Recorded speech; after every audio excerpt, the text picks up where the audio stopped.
Okay. There you go. Okay.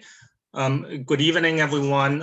Welcome to CB3 Nycha and Session 8 Subcommittee meeting for Wednesday, October 6, 2021.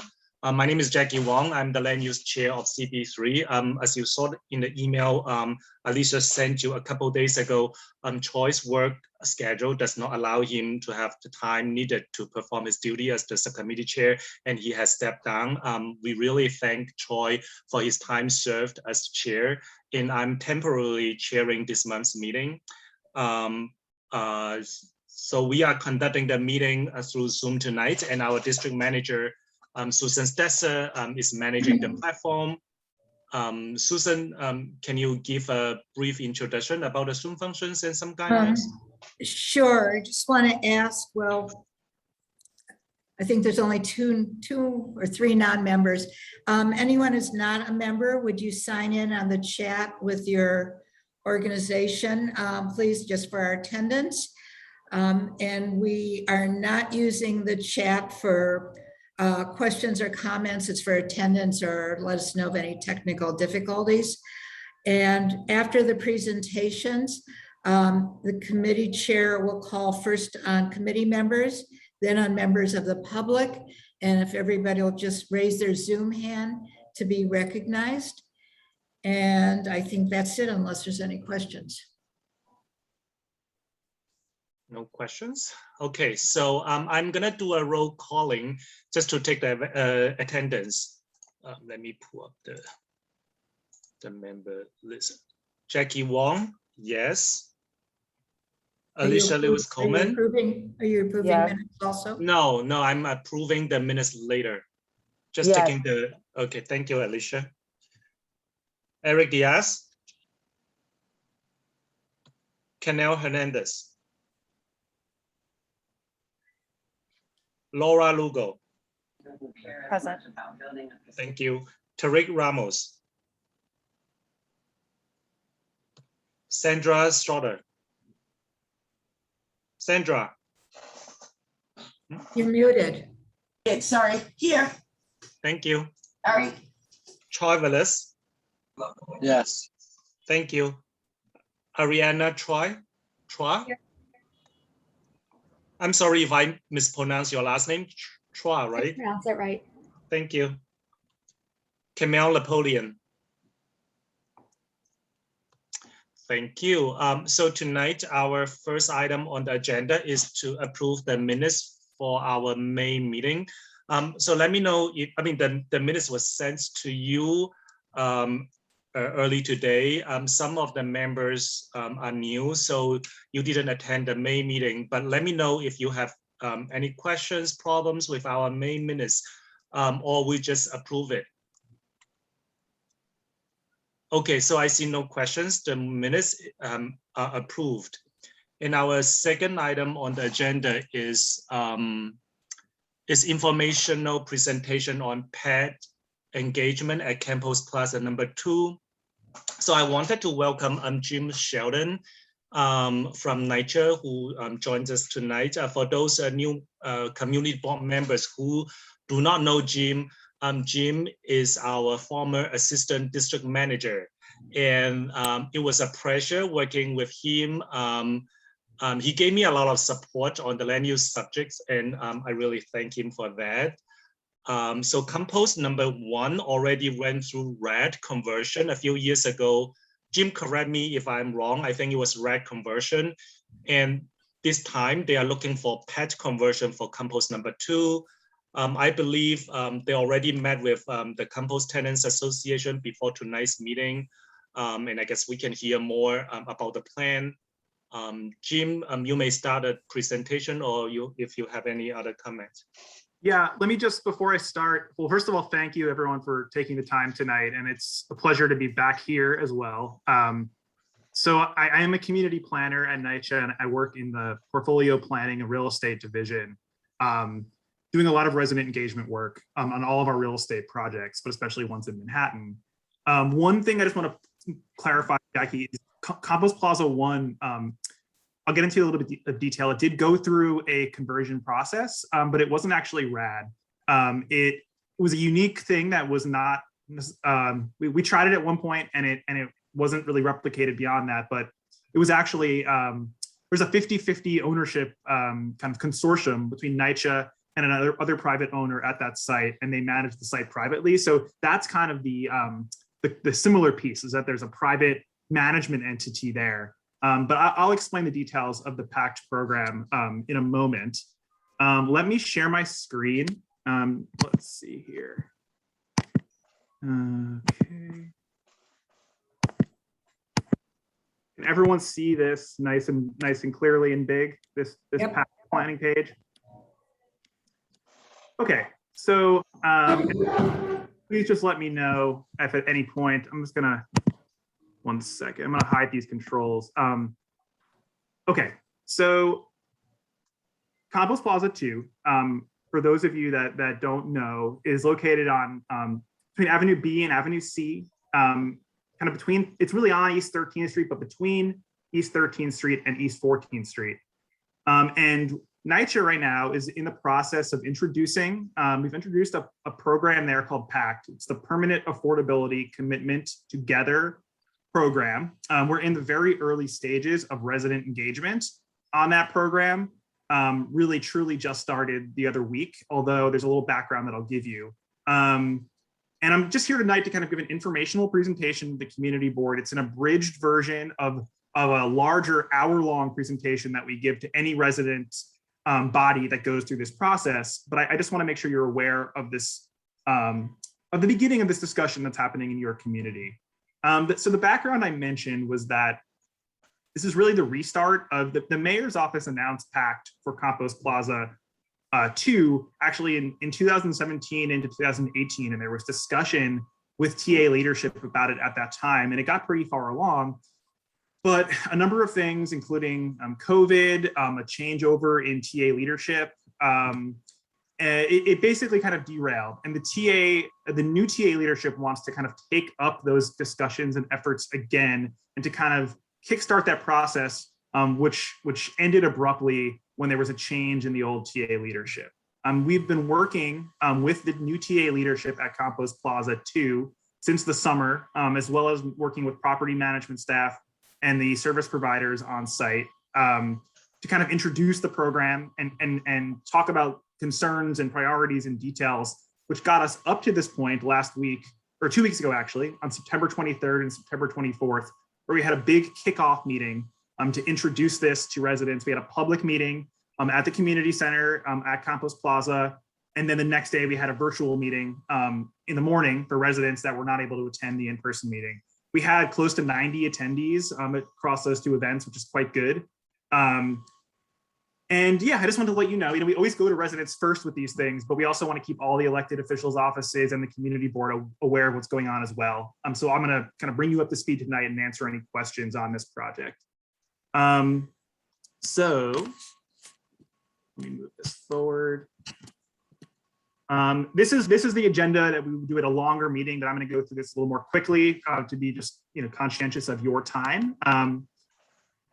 But the goal of this in general is to really help us fulfill our mission at Nycha, which you see on the screen here. But we don't always do a great job fulfilling this mission of really providing high quality, affordable housing to low and moderate income New Yorkers. We struggle with this. Funding from largely the federal government is the reason we struggle with this. That same rationale was why Campos Plaza I was proposed to turn over to private management, because it allows for funding to be accessed to make repairs that we just can't do as Nycha.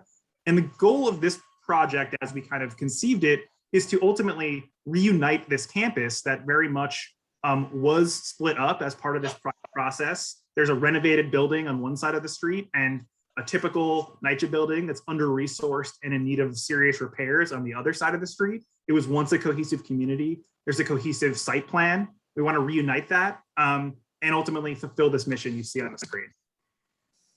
So just so I can kind of work backwards here and explain what we're talking about in terms of our funding needs, this is kind of a high-level look at where we're at with our funding needs and what we actually get from the federal government. The blue bars on the screen here are what we need to comprehensively repair, refurbish, rehabilitate, and bring up to a modern functioning standard all of the buildings in our portfolio across Nycha. And the orange bars you're seeing are how much we get from Congress to do this every year. There's a really significant gap. We do these physical needs assessments every 5 years.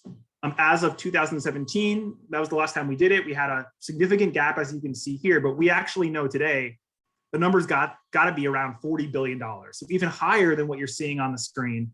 But the amount of funding we get from the federal government remains the same. We have to defer repairs because of it, and that just makes the problem get worse. When you put off repairs in housing, those costs just go up.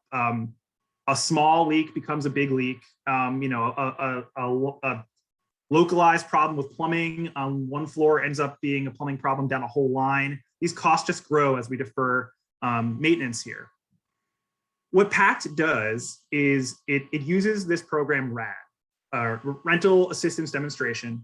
It's a federal program, it's run by HUD, and it basically changes the source of funding from traditional public housing funding, Section 9 is what you'll hear that called.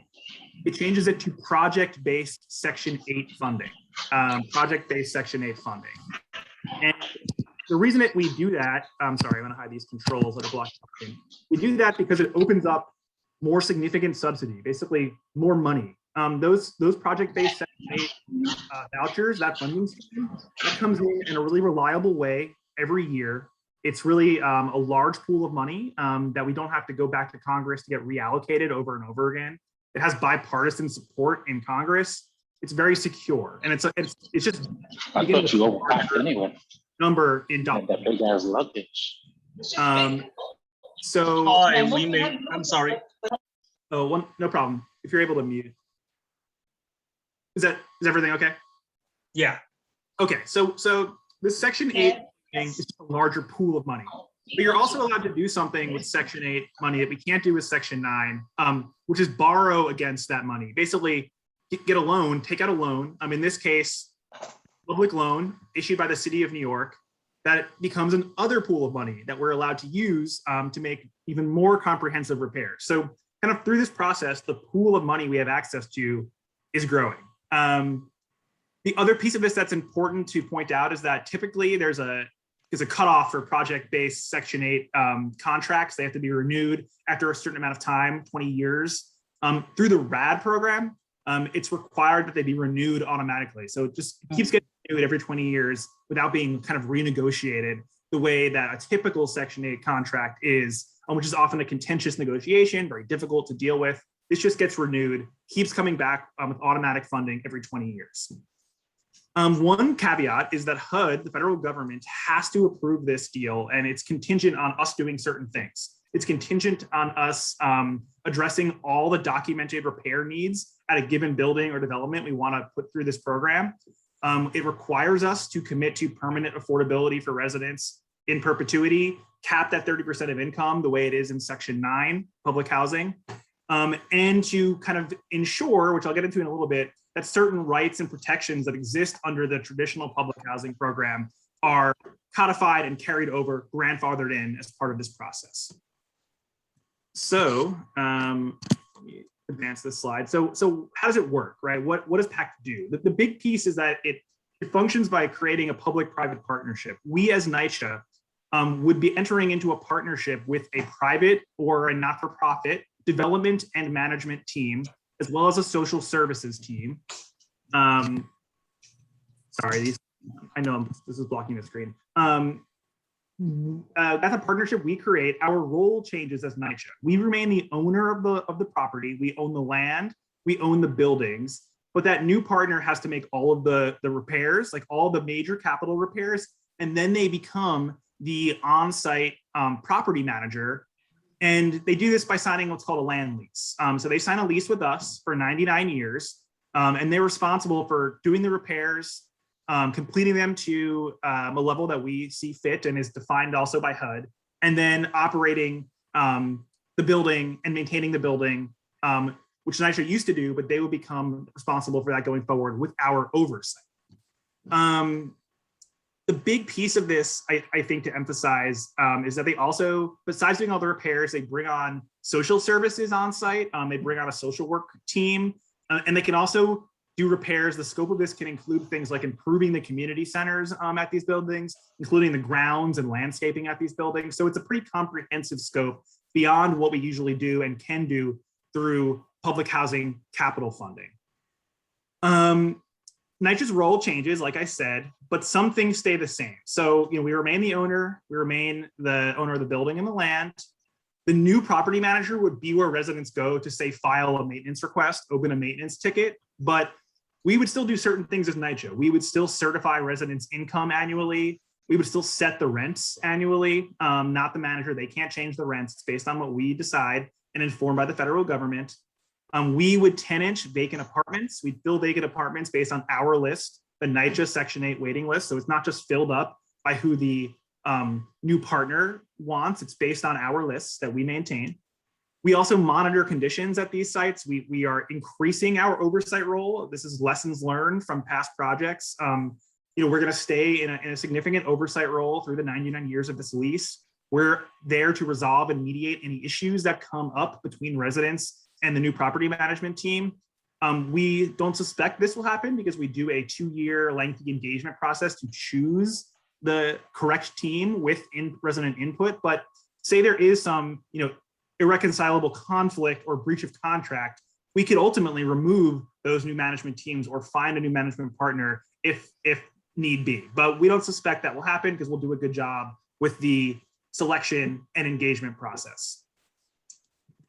Let me just briefly show you what I mean when we talk about comprehensive repairs. So it's not just apartments, it's the sites and grounds, like I mentioned. We're able to do, the scope's quite large. We can do buildings, interiors, lobbies, elevators, building systems, lobbies, like I said, stairwells, heating systems, elevators.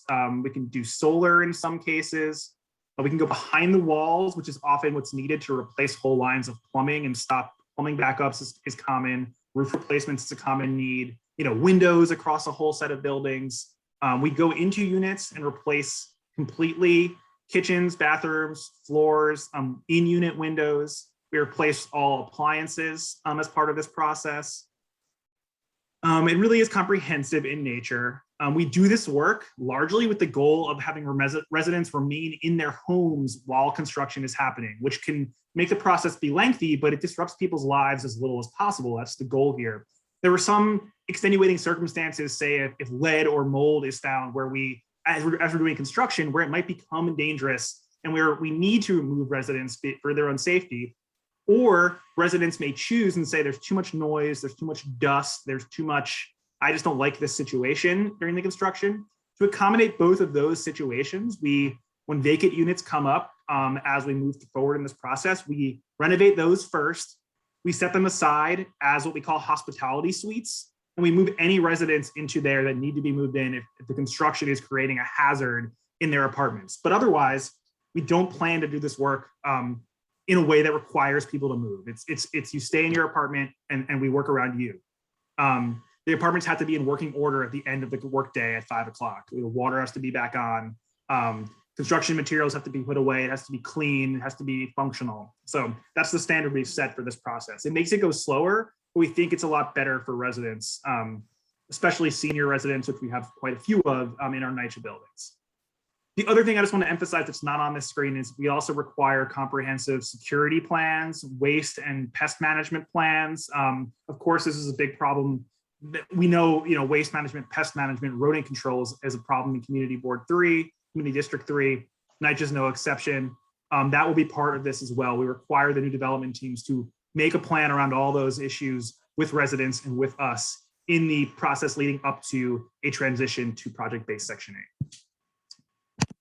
I want to briefly go through resident protections. I'm not going to linger on this too long, but I can answer any questions as we get into the Q&A session. There are often rumors swirling about how this works, but these are the things that are guaranteed to be grandfathered over as part of this process. Rent is always capped at 30% of household income. Tenant associations and the right to organize remain the same, and they still get funded actually at a higher level than they get funded today. They get funded, I think, at about $25 per household or per unit. Currently, I think it's 17. So they get more money to work with for their organizing efforts. Everyone will have a right to renew leases every year. So it's essentially, that's always the case. You're not going to be asked to renew. It's just automatic. People are not re-screened. There's no re-screening. There's no qualification, because sometimes, you might be in Section 9, but technically not even qualify for the Section 8 program. We don't re-screen you. Any resident that's there now automatically transitions into the new project-based Section 8 system, even if they otherwise wouldn't qualify. That's a special piece of the RAD PACT program, and that's really important to emphasize because there's a lot of confusion around that. We do spend a lot of time with residents on that, but I want to make sure you're all clear about that. There's succession rights and the ability to add relatives to the leases, authorized relatives. We still have to go through an authorization process, but you can pass your building along and add relatives to your lease in the same way you can today. There are still jobs associated with this. Section 3 is a program that happens whenever HUD money is involved. So that would mean that if there's construction jobs, administration jobs, whatever jobs that come up as part of this process, Nycha residents will have a priority to apply and be hired for those jobs at a certain level that Section 3 requires. And one thing I want to also emphasize is that despite all these protections, there is quite a bit of confusion at times about this program. We offer free legal services through Legal Aid Society. So it's not Nycha lawyers helping residents through this. It's an independent organization. Legal Aid Society vets all of our leases. And is available to help residents at any point through this process up until lease signing and after, as a matter of fact. I'm going to be brief here. This is just a quick overview of where we've done PACT projects so far across the city. It's quite a number of projects, about 9,500 units so far, 9,500 units, 22,000 units, either in process or in the kind of resident engagement planning phase. Quite a bit of money, $1.8 billion in repairs so far, $1.2 billion commencing this year. So the scope of this is getting quite big. We're really delivering a lot of money to make really important repairs all across the city. This, you can go back and look at the presentation that is available on the website, but this is just kind of an itemized list of where those developments have gone through the program, how much money was acquired to renovate buildings so far at these locations. I don't want to waste your time here. You can look at that later or ask me questions later on. The other piece I want to emphasize as we go through this is how we choose buildings for PACT, because not every Nycha building is eligible to go through PACT or is choose to go through PACT. We really prioritize the highest level of need and maintenance repairs because we want the dollars to go as far as they can as part of this program. So there's the highest level of need. We want to look at those locations for a PACT project because it's an important opportunity to make those dollars, stretch them as far as they can go, make sure they're being put to good use. Another piece we look at that's at play here is if there's an adjacent opportunity for a real estate transaction that could generate additional funding outside of the PACT scope, we look for opportunities like that too, because it's just more money in the pool for repairs at these locations. And that's something I'll get into in a moment, but it's certainly part of the proposal here. We always share with residents a kind of detailed community profile. It's available in the packet that's on the CB3 website. It's just kind of information we have so far about demographics and other things for residents to know. We have at the building that's being proposed for PACT. I won't go through this tonight, but it's always something we provide to residents as part of this process, and it informs how we think about planning. And we want to be specific and making sure we're identifying and catering and tailoring our projects to specific demographic needs, economic needs, cultural competency, translation. So we do all this study and background to kind of inform that. We always provide residents with these building overviews. I'll give you a quick review of this here. Campos Plaza II, it's 2 buildings, 224 apartments, about 500 residents. 7 elevators here we emphasize because those are eligible to be replaced and upgraded as part of this process. Sorry, this keeps popping up. The community space is a cornerstone here run by University Settlement, which is also eligible for improvements and capital repairs as part of this process. I know there's been some capital funding allocated for this building as well.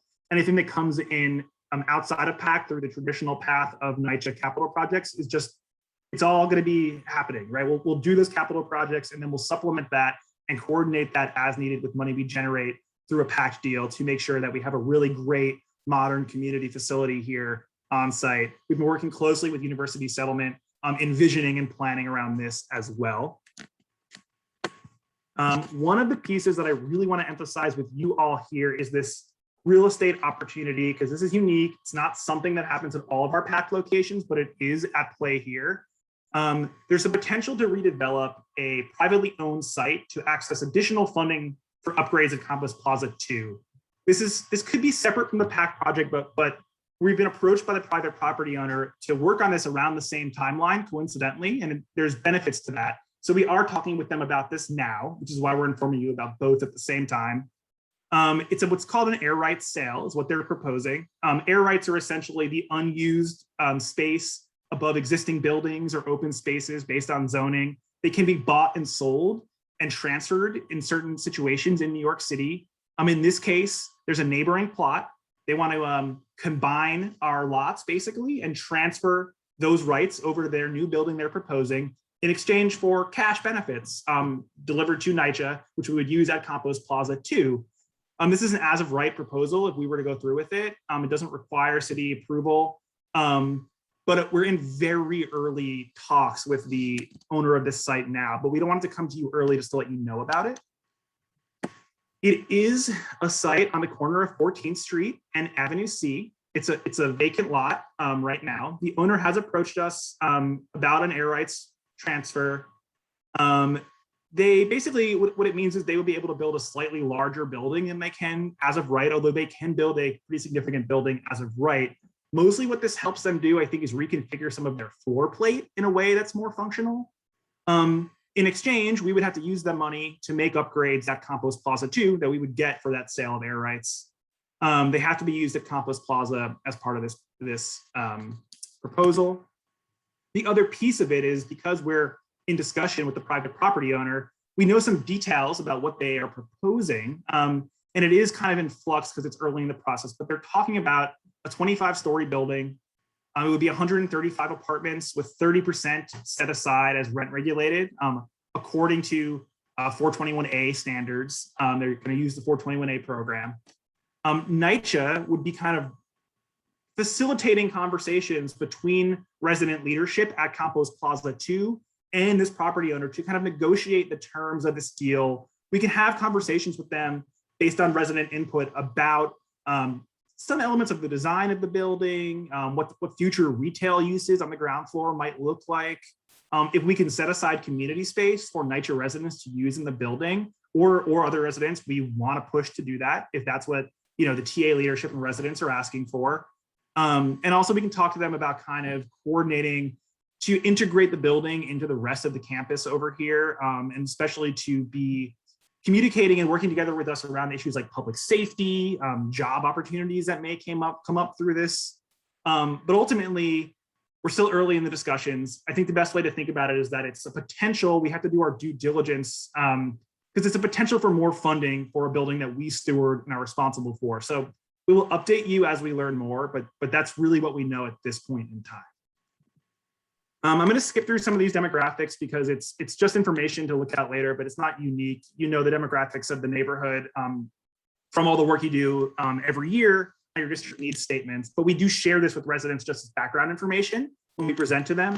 What I want to focus your attention on is our current estimate for capital repair needs at Campos Plaza II. This is based on a 2017 physical needs assessment.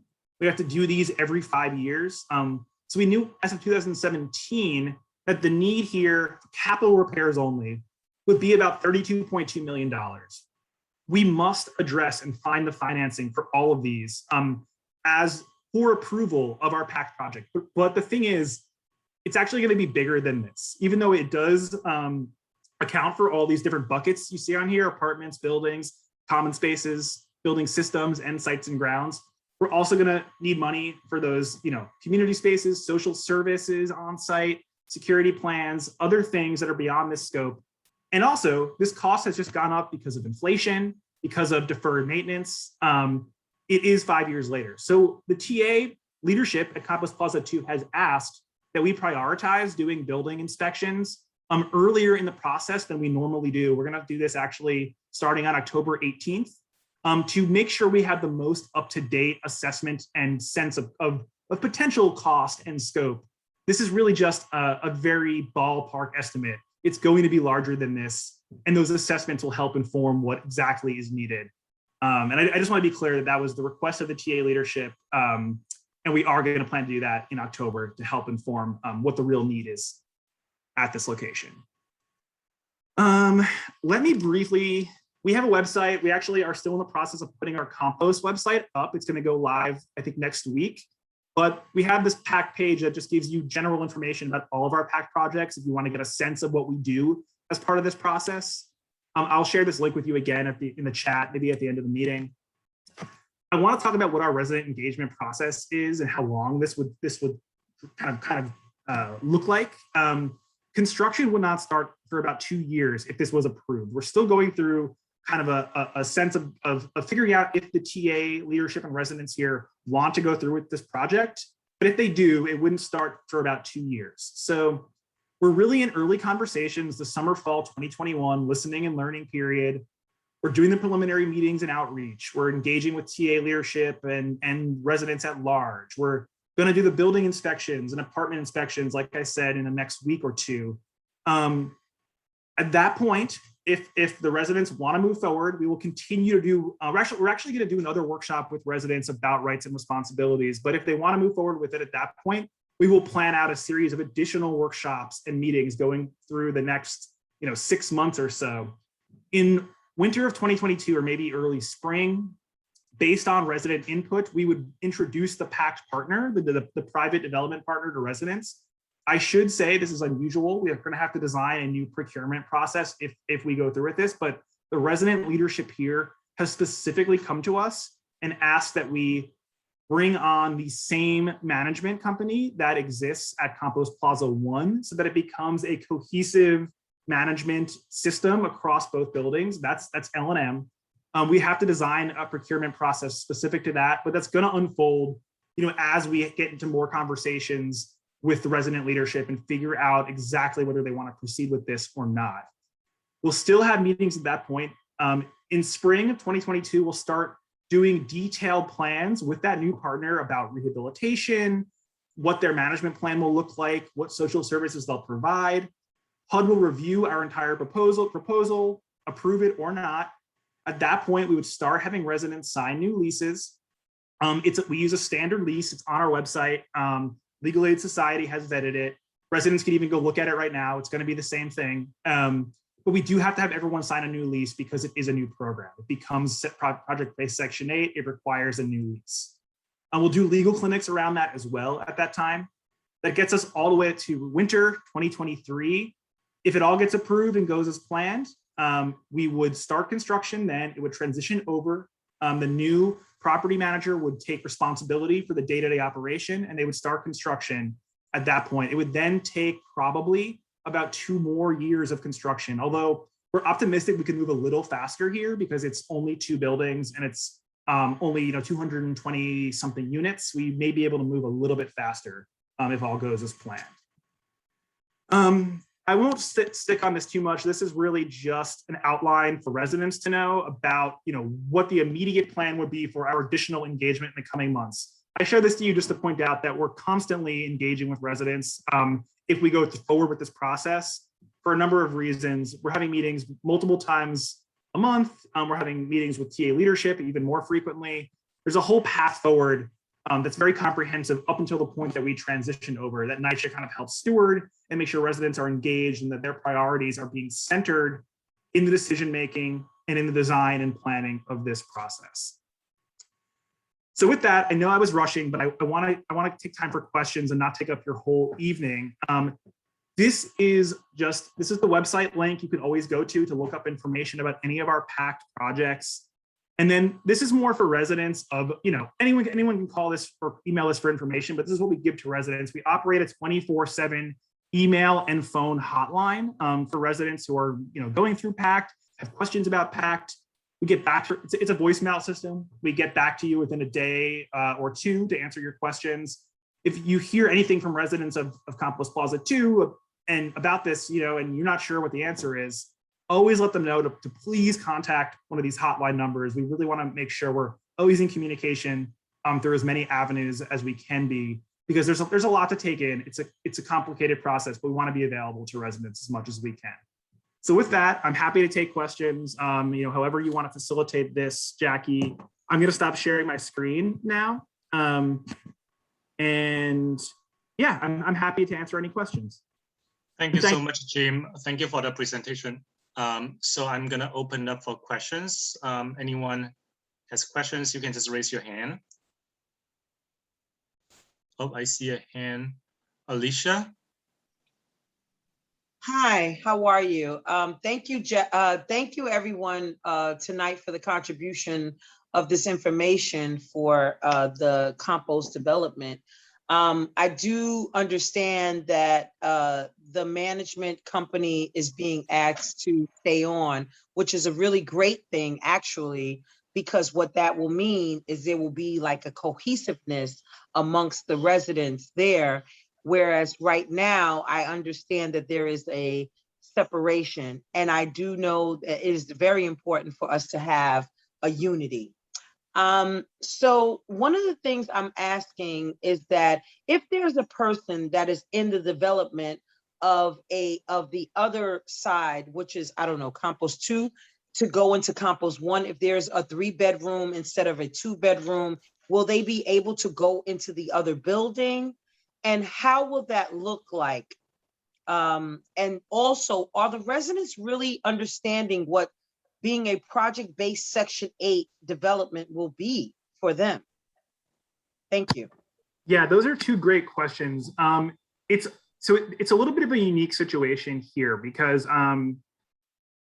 generally speaking, if you want to say transfer as a Section 8 resident through in a PACT program, so this is different than typical Section 8.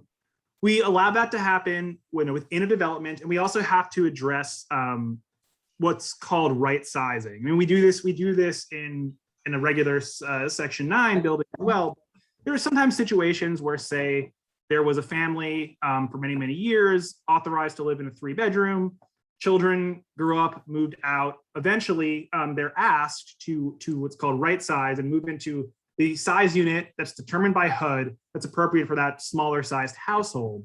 In this case, we only do those transfers, those right sizing transfers within a PACT development. So we wouldn't say asked to move you across the street to Campos Plaza 1 because technically that's not a PACT project.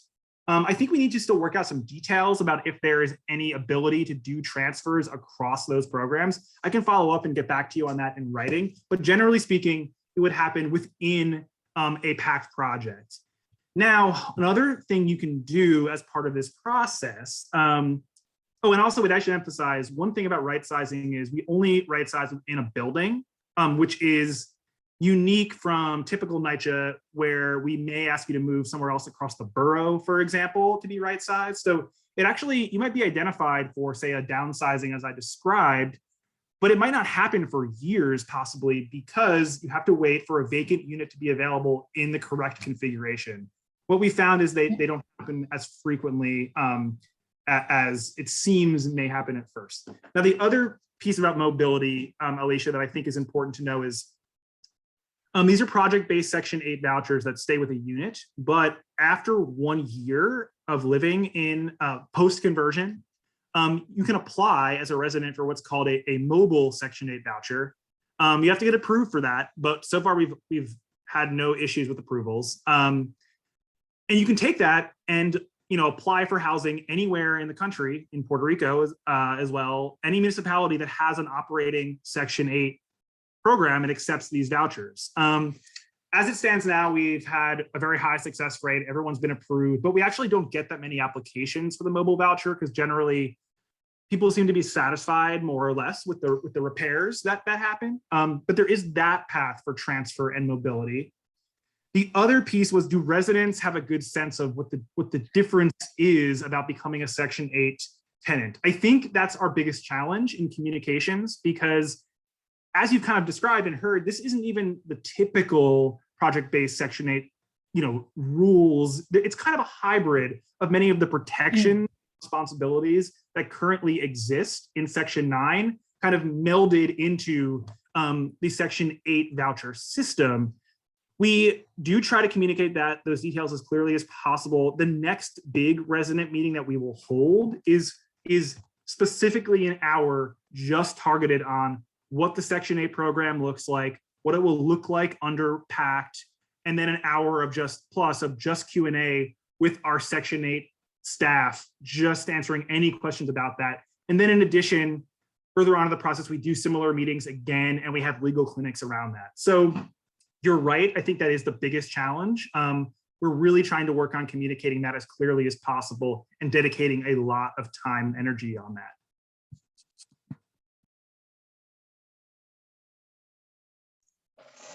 Thank you, Jim. And next is Sandra.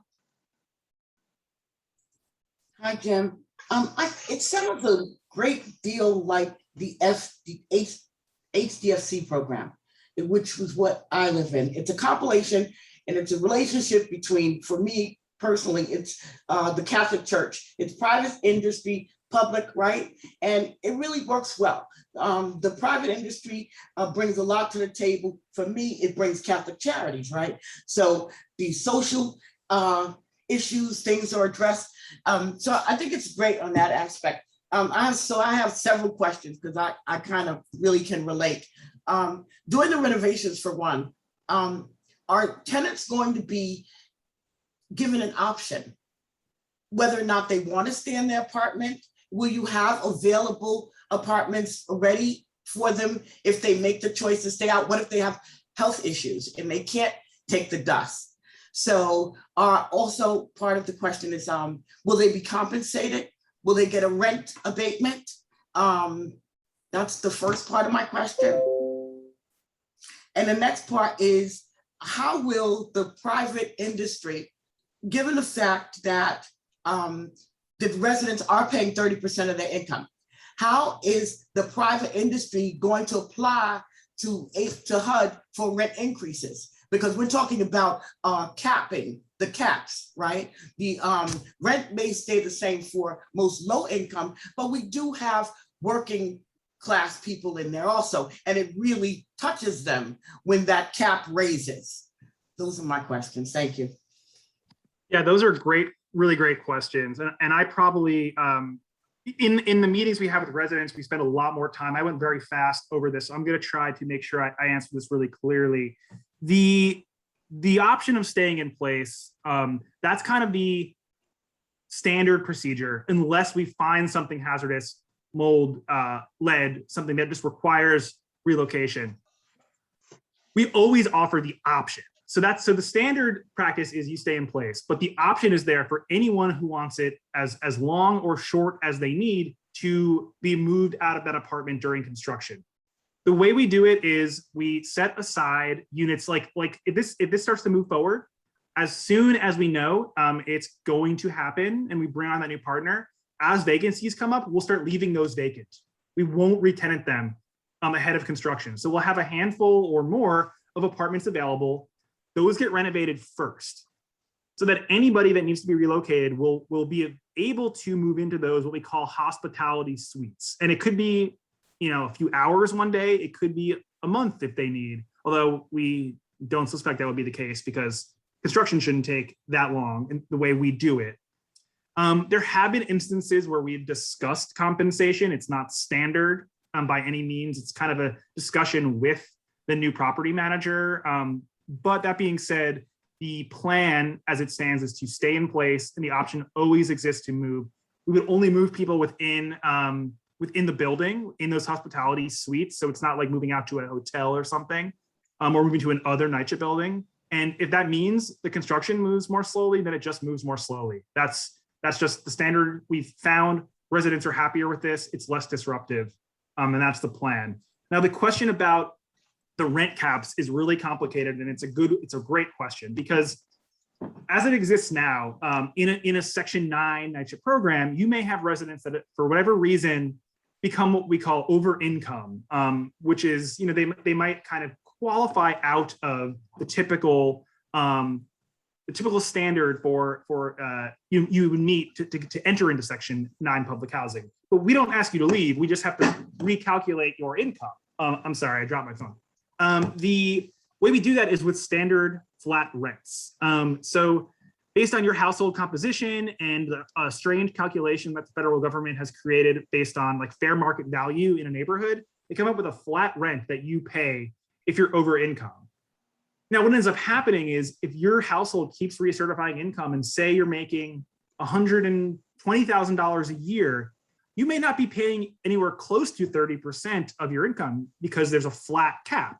You may be paying something like 21% of your income, while lower income tenants are actually paying 30%. We do correct that through this process. We make sure that from the beginning of conversion, over a period of 5 years, we phase out any flat rents.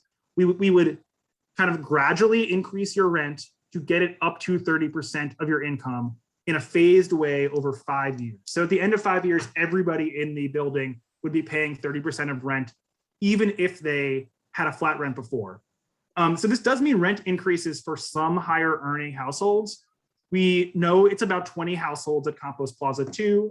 We work, and one of the benefits of PACT is that we have new social service providers on site. One of the things they do is tenant assistance, tenant services. They can help make a plan to make sure that this payment is not untenable. But ultimately, it's required by HUD, but it is also kind of, in a sense, about making sure that everybody's paying the same proportion, at the end of this process. I hope that's clear. I know it's a little complicated, but Yeah, I don't want to go back and forth because this is not what we do. But one thing to say is that anytime a tenant is relocated, temporarily or otherwise, New York state law provides you must compensate them. So you need to look into that. If you move into these hospitality suites, they must be compensated. Yeah, let me take a look at the requirements around that and get back to you with an answer. Okay. I don't know if there's maybe some kind of exemption for this program, but let me get back to you with a concrete answer. Because we lived it. Thank Thank you, you. Sandra. Pedro? Pedro, you need to unmute yourself. Hey, sorry, Jackie. It's okay. So Jim, I just, and by the way, I want to give a shout out because Aura Olavarria from Harvey Epstein's office is with me, also listening in. So, where our offices are obviously not huge fans of this program. You could say we're not fans at all.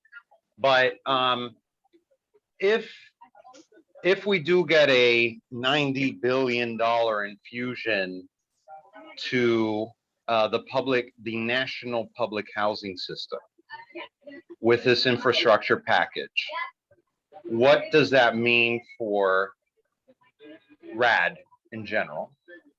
And then also, can you and by the way, I want to comment on something having to do with the process that you are all honoring. The TA is very much driving this discussion, which our offices have also, decided to honor as well. And we want to thank you all we want to thank Nycha for really empowering the tenants on this one, because we haven't really felt that empowerment in other developments that we've seen this happen at. But again, going back to the infrastructure bill, what happens if we get all of that money? Yeah, it's a good question.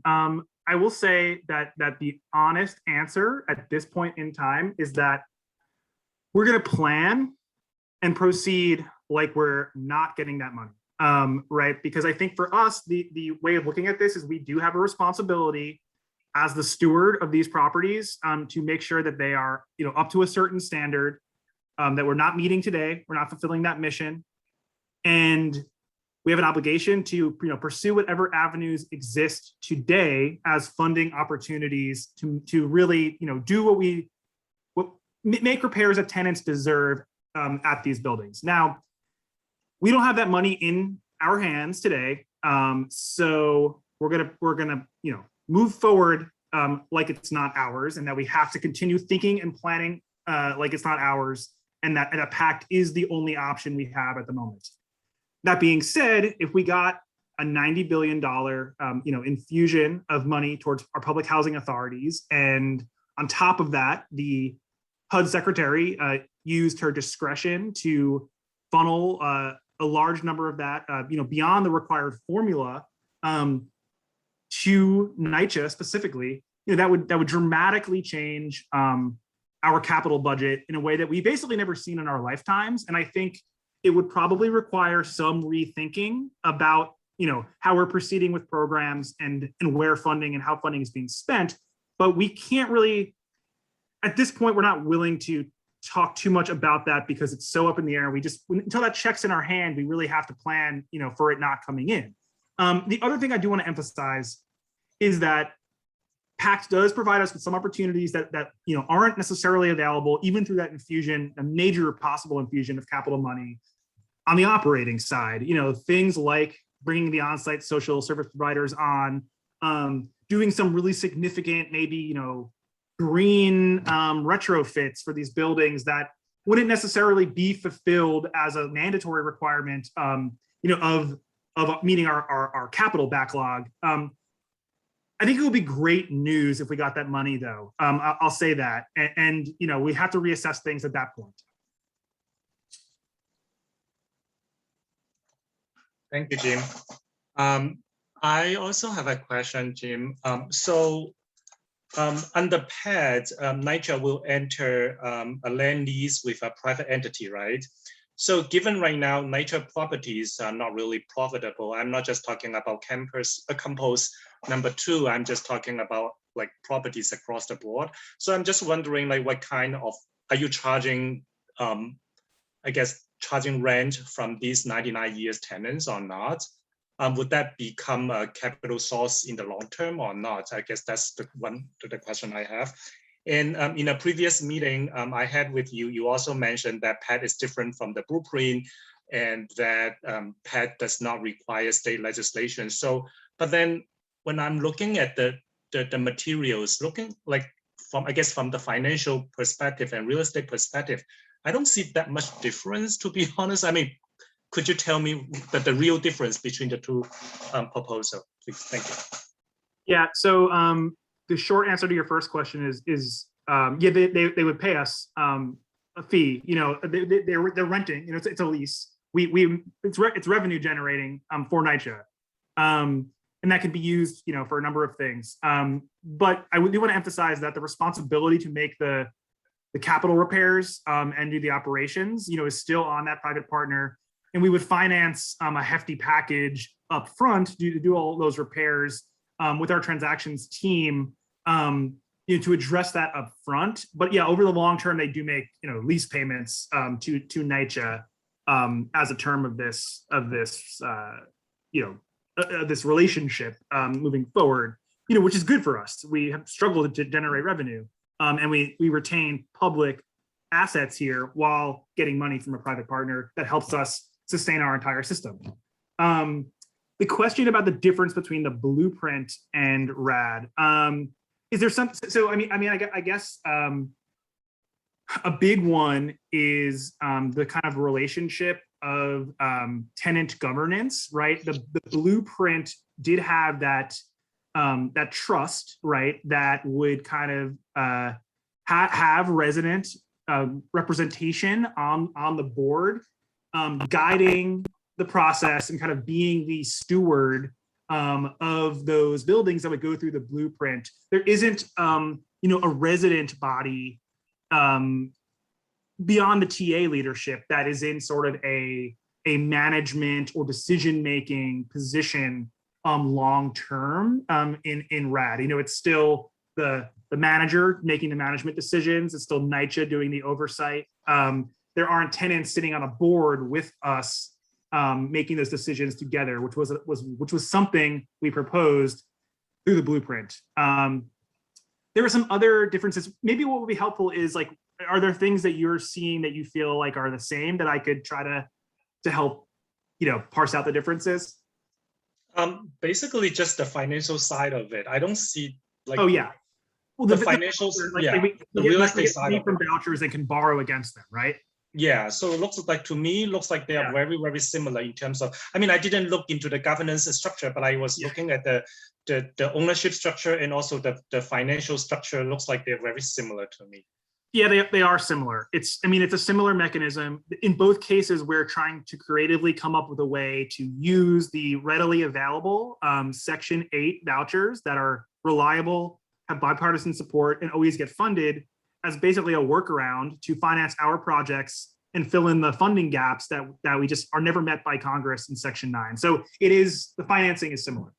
Okay, and can you also tell us, I mean, I don't know if you have the information, how the 99 years lease, I mean, how the rent for those 99 years lease is structured. I mean, I still want to know, like, do they charge you by percentage or percentage of the rent they collect from the tenant? How is that lease? Yeah.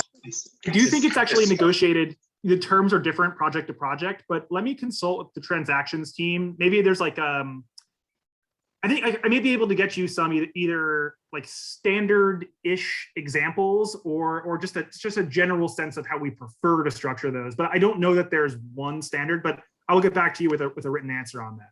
Thank you, Jim. Any more questions from members? Seeing none, so we're gonna conclude the presentation. Thank you, Jim. Thank you. Thanks, everyone. I hope it's helpful, and I'm happy to answer any questions if things come up later on. Yeah, I'm sure we'll be in touch. Thank you. Good night, Jim. Thank you, Jim. Okay, so I'm gonna move to the next topic on the agenda is the DNS and is the district need statement and budget priorities. So district need statements and budget priorities is city charter mandate, and it can be, to be honest with you, it can be pretty complicated. It took me like 2 or 3 years to understand how it works. I see Tariq is nodding his head. Tariq, it took me like, I think it's 3 to 4 years, not 2 to 3 years. It took me a while to understand what's going on with the whole DNS thing. And because we have some new members, so I feel like maybe it will be better to have Susan is probably the most experienced person in this room to talk about that. So Susan, maybe you can give us a brief introduction so that new members and old members can all know like what are them and how they work within CB3. Sure. Things change every year and we learn new things every year.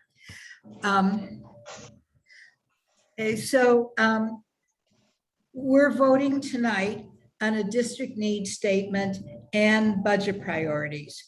Community boards work on budgets for the following year. So we're working right now, we're voting on needs for fiscal year 23, which is going to start next July.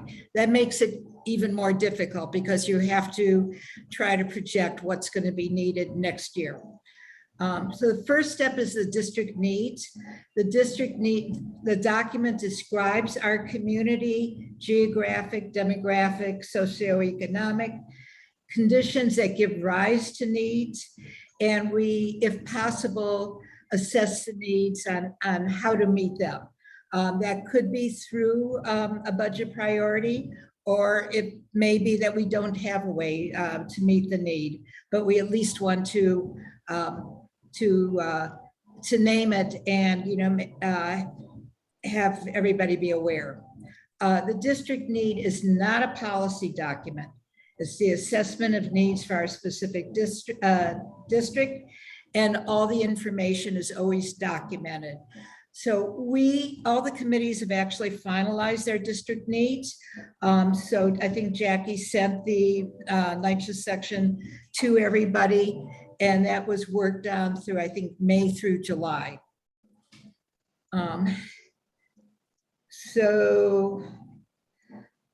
Okay, so we'll be voting on it now with the budget priorities. And so every October, the community board votes on a list of 25 prioritized or ranked expense items and 40 capital items. And this is recommending to our city agencies how the money should be allocated in our district. Expense items are program salaries, supplies, small equipment. Capital budget items are physical improvements to infrastructure like land acquisition, major park improvements, major equipment. And every year, the community boards, the process is that the community boards in Manhattan as a group meet with all the agencies. And we did this for 3 days in September. It is district managers and the committee chairs for those committees meet to try and understand and work with the agencies to see what needs there are. And we find that out by, we put questions on the agenda to ask about things that we think are needed. And then we also want to ask what's funded. So they're easily, and this is very true with Nycha, there's easily projects that have not started yet, but they may have funding allocated. So you do not want to take one of your priorities for something that's already funded. You want to allocate for funding for something that's needed in your community, but has not been funded because you're trying to bring more money into our district. So we only vote on things that are researched. I have a favorite example of one time, it happens every year on something, but one time we had a last minute request from a member to vote on a budget priority to keep a firehouse open. So we voted on that. And then we found out that the reason it was being closed is because the new fire engines didn't fit into it and there was a new firehouse being built. So that's what happens when you don't research things. You don't understand if it's really something that you need or even want. So that's kind of the process, and I'll certainly take any questions, and it really takes kind of going through it, I think, to understand it. So with Nycha, it's kind of hard because the money comes from various sources. It comes from, a lot of it is federal, some of it's from HUD, but then it comes through the city. So our priorities are still important. But a lot of it is very savvy. They know what they're going to do. And I don't think with capital priorities, to be honest, we have a lot of weight in saying what we don't want done first or second. But I think it's also very important that we do have capital priorities because it shows that we put a lot of value on our Nycha developments.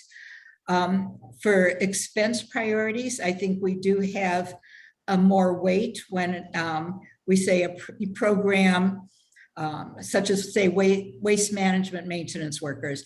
You know, if we're saying it's not being met in our community, we're making a statement that can allow the agency to possibly, at least in our community, move funding to meet our needs. And it's a lot easier to do than to put on a new roof. So is that helpful? Are there any questions? Yes, Susan, I feel like I want to ask this on behalf of new members. So each committees will propose some expense and capital priorities. Can you also tell us, after we propose these priorities, how the exact we arrange them, and also how they are going to be voted in the full board for the 25 and 40 priorities? Sure. Thank you for bringing that up. So each committee ranks, you're not only voting on what priorities you want, you're ranking them by importance. It's very important to rank them. So then the committee priorities are collated, but the rankings from within the committee are never changed. So you might have a parks capital project in between your 1 and 2, but your 1 will always be before your 2. Generally, we collate them according to last year's collation, just to have a draft to start with. And new things are put at the end. And then the executive committee, which all the chairs, work with that to come up with a final draft list. So that will be one list with everything ranked, and then that will go to the full board. And again, the full board might change ranking, say they may change a Parks number 2 with a Nycha number 2, but they will never, almost never, make a Nycha number 3, Nycha number 5. So the rankings from within the committee are respected. All of these district needs statement and the priorities are input into a program that goes to city planning. They publish this, they send it to all agencies. We also put this on our website, and so that many people use it for reference. Our council members very much use it for reference. Our council members also have discretionary funds that they may give for some smaller projects, particularly in Nycha, such as cameras. So if they look on our list and see a priority, that is important to them, that this is what the community wants prioritized. Thank you, Susan. Committee members, do you have any questions on that? Okay, so every year, I think, Susan, correct me if I'm wrong, every year we work on the DNS in May or June, and then around that time, and also the budget priority in September and October. And every year, OMB also organize a budget consultation in September, where all the chairs would attend their corresponding agency meetings, consultations. And I want to thank Eric is here, Eric Diaz, for taking the time to attend the Nycha budget consultation. Eric, is there anything specific you want to share with us?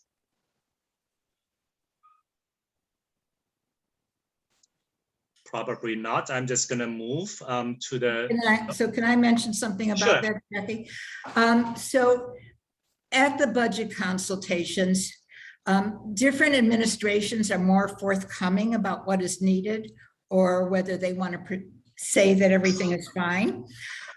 It was not clear in our Nycha budget consultation, which was the 12 Manhattan boards, Nycha, and we had Eric Calvin and myself from CB3. There really was not clear on any capital projects that needed funding. So I did follow up with Nycha. We worked with Brian Honan, who's very, very helpful and very supportive. And actually at 11, he put together a list for us. We had a list. Jim had talked about needs assessment. So we had the 2017 needs assessment for all Nycha projects in Manhattan. What Brian sent me actually at 11 o'clock last night was a report of everything that was funded, whether it's in process now or in procurement and going to construction is going to start. So like I say, we got this huge list at 11 o'clock last night. Calvin worked really, really hard today to take the needs list and then take the report of what was funded and go through and cross off everything that was funded from the needs list. And we're talking about at least 20 developments. So from that, he has created a list, which Jackie has seen, with the main needs in every development. So what I would suggest is that we take maybe top 7, take like 7 different developments and take a need from each of those to kind of spread it out. We also have 2 expense budget requests from last year that were not funded. And I would suggest maybe Kelvin will want to put those on share the screen with those. I think it might be very easy to start with those 2, and I recommend that we keep them both for the coming year. But Kelvin, can you put those on the screen so the committee can see them? Yeah, I'll put those up right now. Thank you. So I think it'd be kind of easier to just look at those 2 and decide if you want to keep them and if you want to keep the ranking. I should also mention that there are requests for other agencies that will impact Nycha. For instance, we need more sanitation pickups at Nycha properties, and we can request in another committee for more of those pickups, but they'll be from sanitation, not from Nycha, even though they will impact Nycha. Thank you, Susan. You guys hear the music? I'm on the 11th. Can you hear that? I'm on the 11th floor and they have a concert in the street. Oh, It's going to take me a second to share this because I have to change some settings on that. that's okay. If committee members has any questions regarding the procedure of DNS and budget priorities, you can ask Susan right now. So the DNS, like I said before, we already finished the DNS in May. I just wanted to, oh, Tariq, okay. Tariq, go ahead. Hey, Jackie. My question is really just, so today at this meeting, we are approving this district needs or evaluating what's there and fixing it. What are we doing in this meeting? So in this meeting, the district needs state, we're voting on the district needs statement and budget priorities. The district needs statement is already finalized. You guys worked on that, I think, May through July. And the reason we did that is so that tonight we could work on the priorities. So the district needs is just a vote. The priorities you need to work on. So like I say, the easy ones are going to be the two expense ones from last year, which Calvin will get on the screen in a few minutes. And you can decide whether you want to keep them for your expense priorities. And then we'll look at the large number of capital priorities, and you guys are going to have to pick some out, which is very hard to do because you're just going to have to figure you're going to have some this year and some next year. Great. Thanks, Susan. Susan, sorry to interrupt. Susan, can you make me a co-host again so I can share my screen? I thought you were. Yeah, I had to quit to change this. Oh, I'm sorry. No, I apologize. Jackie. Yes, Okay. Tariq. Hi. So this, from the district needs that we did May through July, is this bridge the Nycha digital divide on this district needs? Is that an addition to today's meeting? No. So that part was already, we kind of all agree back in July. Is that your question? I mean, can you clarify? Right. Okay. So that would become our district needs statement that would stay. And however, like Susan explained before, this is not a budget priority. This is just a district needs statement. It will stay on our website. Like Susan said before, when politicians or other organizations see that, they will pick it up from there and try to do something about it. Got it. And this, I mean, this just also, just looking at this also just goes back to just proposal, a huge proposal of these subcommittees, meeting a little bit more frequently. Yes. There are many issues that are rising in our Nycha developments that we need to be abreast of. And, from a July meeting, August, September, and now we're seeing, October. So I am really advocating that, as a community board, we think about Nycha meeting a little bit more frequently so that we can really support the community on these Nycha issues. I entirely agree with you, Tariq. I cannot agree more. And I think it would take the whole subcommittee to work together to reach that goal. I hope that I personally do not live in Nycha. I don't think I should chair this meeting for long. And I am really hoping some committee members can step up and get involved. And I agree with you. I do want to see more meeting for Nycha subcommittee meeting. And let's work together on that. And I remember we talked about, previously kind of, outreach initiatives and work to get attendance at these meetings. So, I'd love to see, somewhat of an update as to how we can, as committee members, best support that work. There is like my experience on the community board, my understanding is a lot of this outreach goes through the district office. You know, No. so if that's right. So Susan, so if that's not, that is the, in most cases, that's what, as a new member, it's what I'm hearing amongst my experience in committees from veteran members on the community board, is that most outreach is coming from district office. So if there's ways that I can support as a board member in doing this, I'm more than happy to get my community, because I live in Nycha.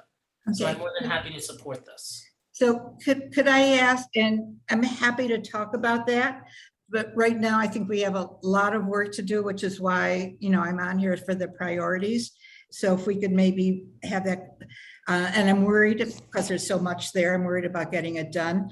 So if we could maybe go through the priorities, and then if you have time for that conversation, I'm certainly happy to discuss what the office's role is in the outreach, which it actually isn't, but I'm happy to talk about that afterward. Susan, and I agree with you, but I'm leaning on our interim chair at the moment, Jackie, leading our meeting as to where the discussion is going to go. I think I really appreciate board members' willingness to support the outreach. I think this is a conversation we need to have. I mean, normal. So I want you to understand the structure of the subcommittee and the relationship between the subcommittee and the land use. So subcommittee report to the land use. However, I try to let the subcommittee run by its member. I think I want to respect that. That engagement and involvement and participation. So I think if the committee members feel like you have any ideas that how you want to see the committee to be more vibrant or more active and more engaging the local community, I definitely support that. And I think we should do it that way. We just need to come up with some solid and concrete ideas. And actually, and also make them become actions. We don't just talk about it, right? So, and I need that from committee members. I myself, my role is mainly to, I mean, the subcommittee report to land use. I look after the land use. When I see I need to support the subcommittee, I come in to support that. But I feel like the subcommittee members need to also participate, actively participate. I think that is something we need to work together. And I think we should take this conversation offline. And then I agree with you 100%, Tariq. Thank you, Susan, and I appreciate all your effort. And Jackie, I thank you for acknowledging my comment on the way this committee could work. I'm happy. We can move forward on this. Yep. Thank you, Tariq. Susan, we have to go back to the expense priorities.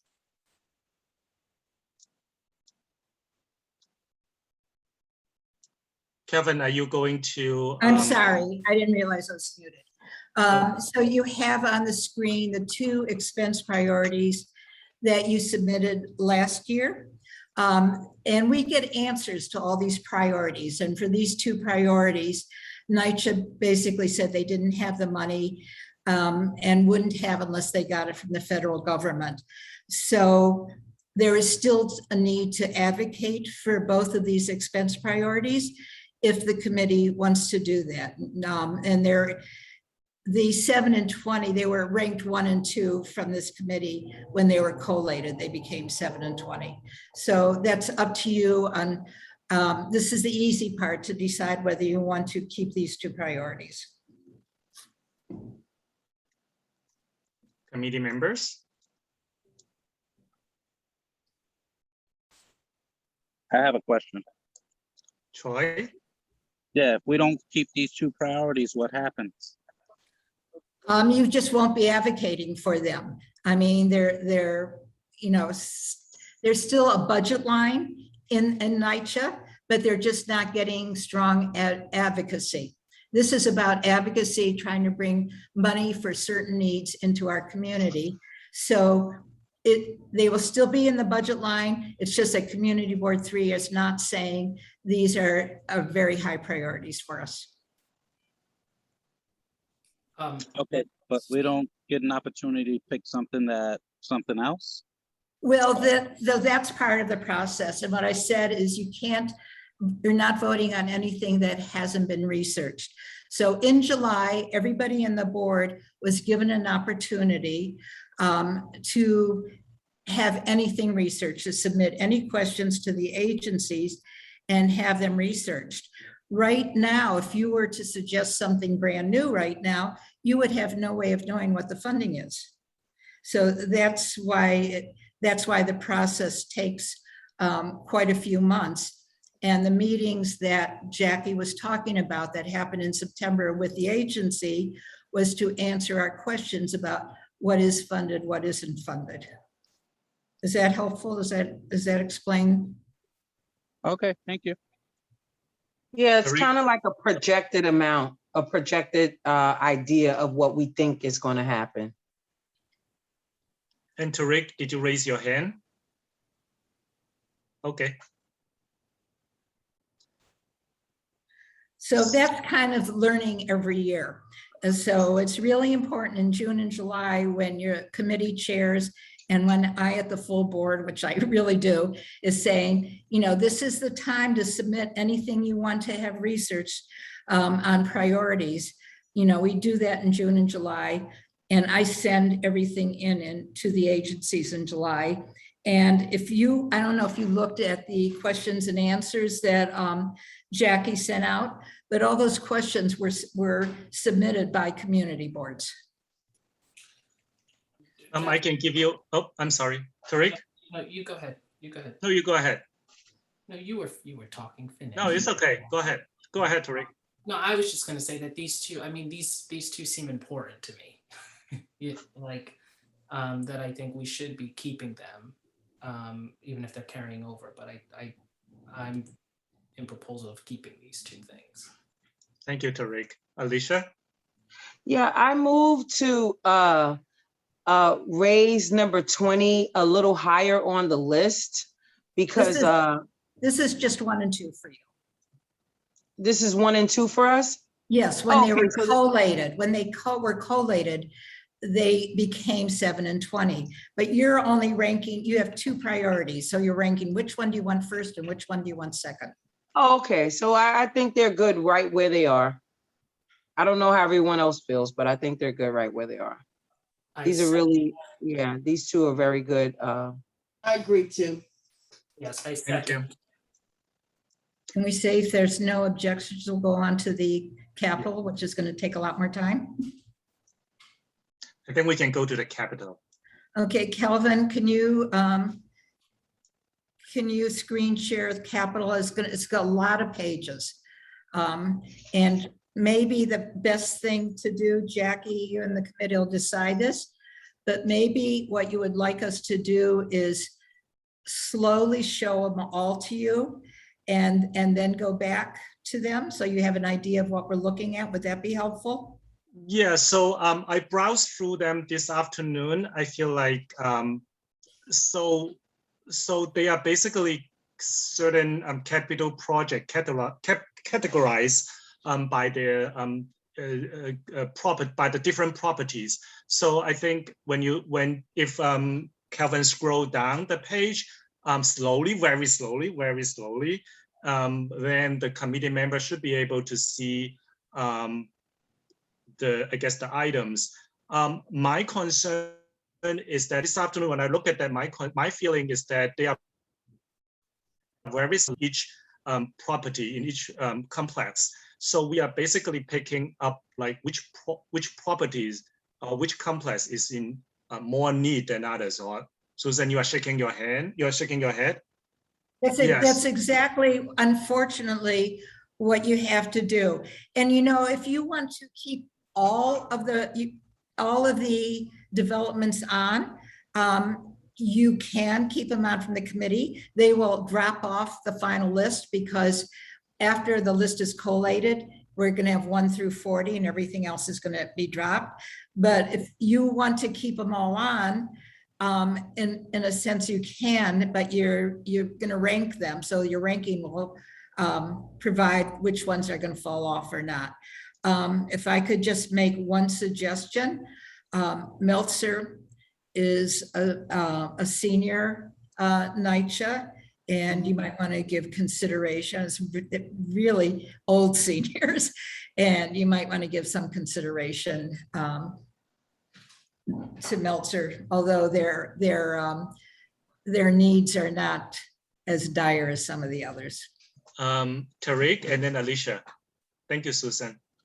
Was this document sent to us via email?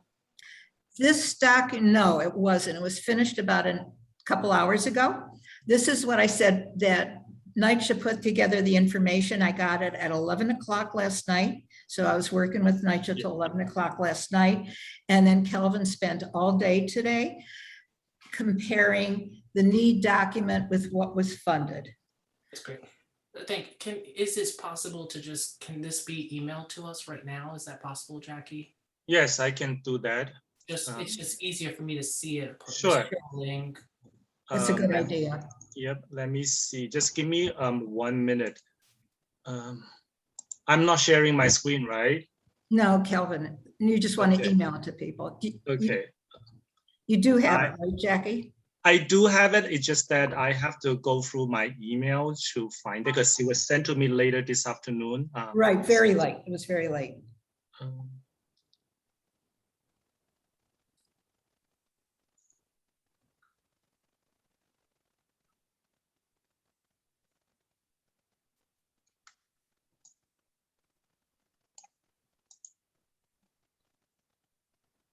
The other thing I'll mention is where we have roof needs.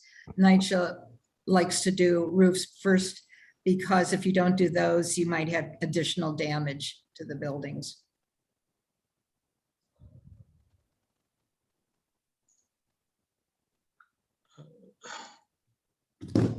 Susan, can you email me? Would that be possible? I mean, because it looks like there's some analysis. Jackie, I think Alicia had her hand up.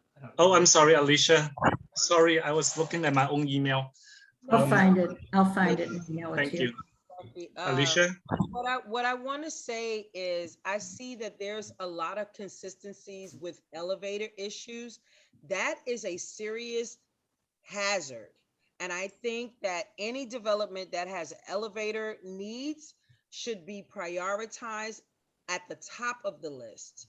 And then anything that has like infrastructure issues should be like next in line. And then we have like landscaping and pavement and things like that. But I think anything with elevators, anything with the structure of the development, anything with lighting, those are all safety issues. They need to be prioritized at the top of the list. You know, I'm not saying that playgrounds don't get the top of, they're not a priority, but as much as playgrounds are and landscaping are important, I do believe that elevators and infrastructures, as far as like the doors or anything that's involving like the rooftops and things of that, those are very high on the list of priorities. So I mean, I'm looking at anything that has like a playground or a compactor room. Yeah, I do know that many of the developments need compactors fixed or whatever's going on with the compactors, or even if it's the compactor room itself, because some of them, they're having issues with the rodents, with the rats and coming in to compactor rooms. And it might just be as simple as, painting and putting door sweeps underneath the doors and things like that. We don't know the individual idea of what they're saying when they say compactors and things of that sort. But I do know anything with an elevator is major, major, major importance. Okay, I will say where it says compactor room, we're not talking about painting or anything like that. We're talking about some places don't have compactors still, and some places don't have working compactors. Okay, I get it, Susan. Thank you. And I will also say Vladeck, I don't even know if they are on here for compactors, but Vladeck and Baruch, we also have separately a list of rat burrows. And there, yeah, Vladeck is on there for interior. There, those two developments have boroughs in the hundreds. I just sent a list to the committee members. Okay, and Laura has her hand up. Laura, I'm sorry, Laura. Hi, I was just Laura, curious, yeah. for those that say that they have a compactor, isn't the Sandy recovery program making up for those that are, they're replacing the compactors in those buildings that are along the FDR, including Vladeck? These are ones that are not funded. So yes, you're right. That does show Sandy funding for some developments, for some things, but these are things that are not funded. Anything you see on this list does not have funding.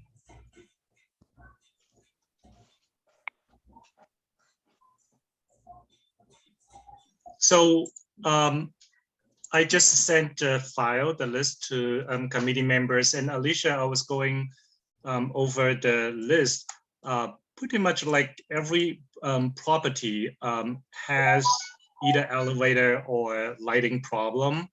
And I just cannot find too many that has both elevator and lighting problems. I mean, I'm trying to see like how can we shortlist 7 priorities. No, I agree with you, Jackie. I mean, I'm seeing like there's a pattern here of repair with the elevator situation. And I mean, like, I think that's across many of the Nycha developments. They need new elevator mechanisms. The whole elevator needs to be replaced because they're outdated and they're too small for people with wheelchairs, and even with people trying to get furniture removed or put in their apartments, they can't get furniture put in because the elevators are too small. Right. So I do understand. I mean, I'm never going to tell you no. I mean, this is just so daunting. I think it's really daunting. It is. It is. Can I make a suggestion just to address the dauntingness? It's impossible, you know, to just take time to analyze each thing. I'm going to suggest that maybe you start at the top of the list, and for each development, pick one thing, like the first one, according to what Alicia said, would be elevators. The second one doesn't have anything dire, so you might want to skip it. The third one has elevators and compactors. So maybe you want to just go down the list and pick a 1 and 2 priority for each thing. And that would be a start. And then maybe rank the priorities. And if you don't want to pit one against the other, maybe even want to do it alphabetically. Right. I have a question. How are we doing this without any engagement from the tenants of these places? Like, I live in Baruch, right? And we have lighting and playgrounds for Baruch houses. Baruch needs elevators. Baruch needs the construction to end. You know, yes, we need lighting. We need the rodent problem taken care of. None of that is addressed. So how do we know like what Persetti needs, what Campos needs, if we have no engagement? Because it's not about what you need. It's about what you need that's not funded. So we have a list from 2017 of all the needs. And for Baruch, there are a lot of needs, but many of them are funded. So this is what's not yet funded. Calvin, would it be helpful if you read like the list of what's funded? So we know Calvin, that. yes, it's like 100 pages, but Calvin, maybe you could just for Baruch, just read through or show that one page for Baruch on the needs.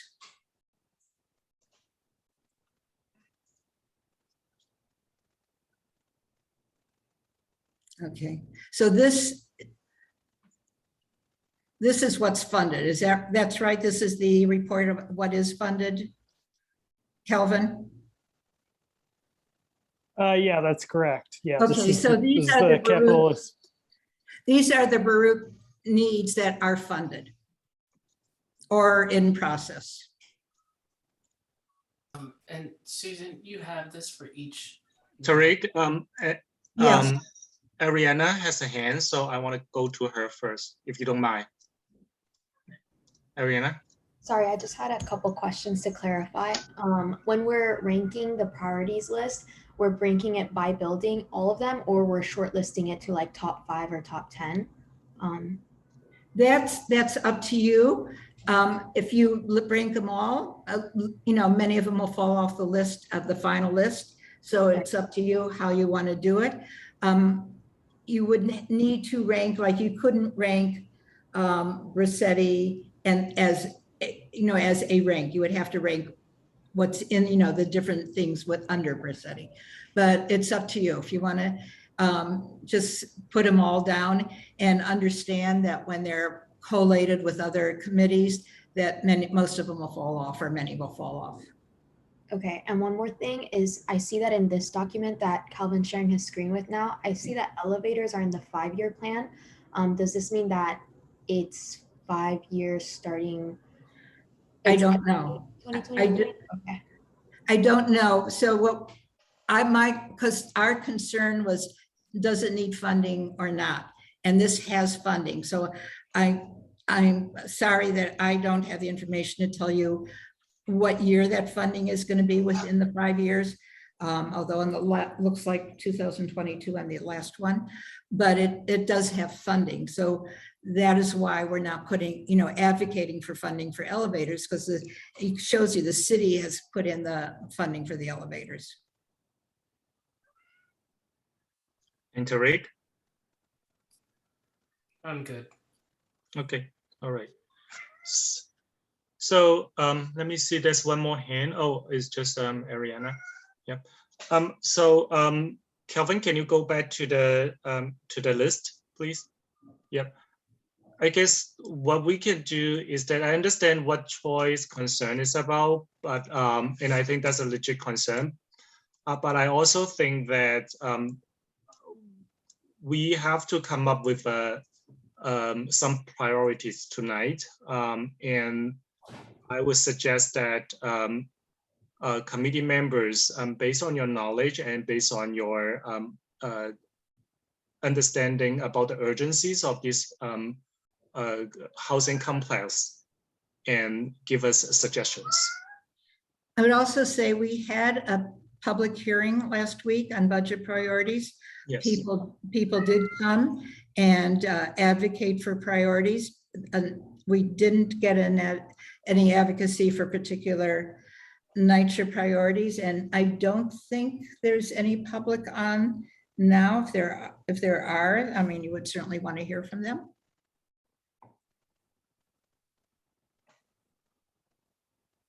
Does anyone want to suggest any specific properties to be on the list? Susan just mentioned Melsa, since it's a senior citizen complex. Yeah, I might take it back though, because it doesn't look like there's anything urgent there. Okay. It's nothing like elevators, or we're not making them walk. Yep. Do we have any other senior properties on the list? We do. There is one more senior Nycha, and I don't know which one it is. I didn't even know till recently that we had It's to. Baruch House's addition. Is that the seniors? And Pat's on a call from Margaret's office. Pat, do you know? Yeah, I just unmuted myself. Yeah, actually CB3 has a couple of other ones. There's 175 Eldridge Street in LES Infill 1, which is a senior building. And LaGuardia Houses also has a senior building at 282 Cherry Street. Okay, and they were both on the, I don't know if they're on here, they were both on the needs one. Yeah, there's LaGuardia and there's the infill. They should be on the list with LaGuardia. Infill 1, it should be with Infill 1, but remember that Infill 1 is also overseen by Gompers, so it might be on a Gompers list. No, it's right here. It's right in front of us. Okay. So infill 1 needs elevators. Pat is saying that's a senior building and they need elevators. Yeah, well, yeah, the elevators at both buildings, 175 and 282 Cherry Street, they have not been working. 175, there is not a week that goes by when one of the elevators don't work. But 282 Cherry Street they have some very serious issues with the elevators. And they've been having them for a while. Okay, so they may have funding, but the infill one does not have funding. And the I- LaGuardia addition does not have funding for their elevators. LaGuardia, that's 282 Cherry Street. Yeah. There's no funding for elevators there? That's what's on the list, says that they need elevators. Yeah. So is anyone against making those our top priorities? They're both senior buildings that need elevators. Infill 1 and LaGuardia. So far, Right. that's the two we LaGuardia, have. yeah, it's LaGuardia and LaGuardia addition. Pat, is that? So it's gonna be 3. Both of those? Well, Yeah. there's 4 on the list. Sorry, Jack. what? I'm sorry. This is Troy. Baruch Addition is a seniors building also. Okay. Yes. Mm-hmm. So we have 4. And they need elevators also. And where? Baruch addition needs elevators. Troy just said that's a senior building. Okay, so we have 4. We have Infill 1, LaGuardia addition, and Baruch addition. What about Meltzer? Meltzer is a senior building. But they don't need funding. They're funded. Okay, yeah, I'm sorry, that's right. Meltzer just got a big upgrade, yeah. Okay, Calvin, can you scroll down the list again to, slowly, can you go back up like to the top of the page? And then scroll down again so everyone can just take a look again to see if we miss any like senior building that needs elevator.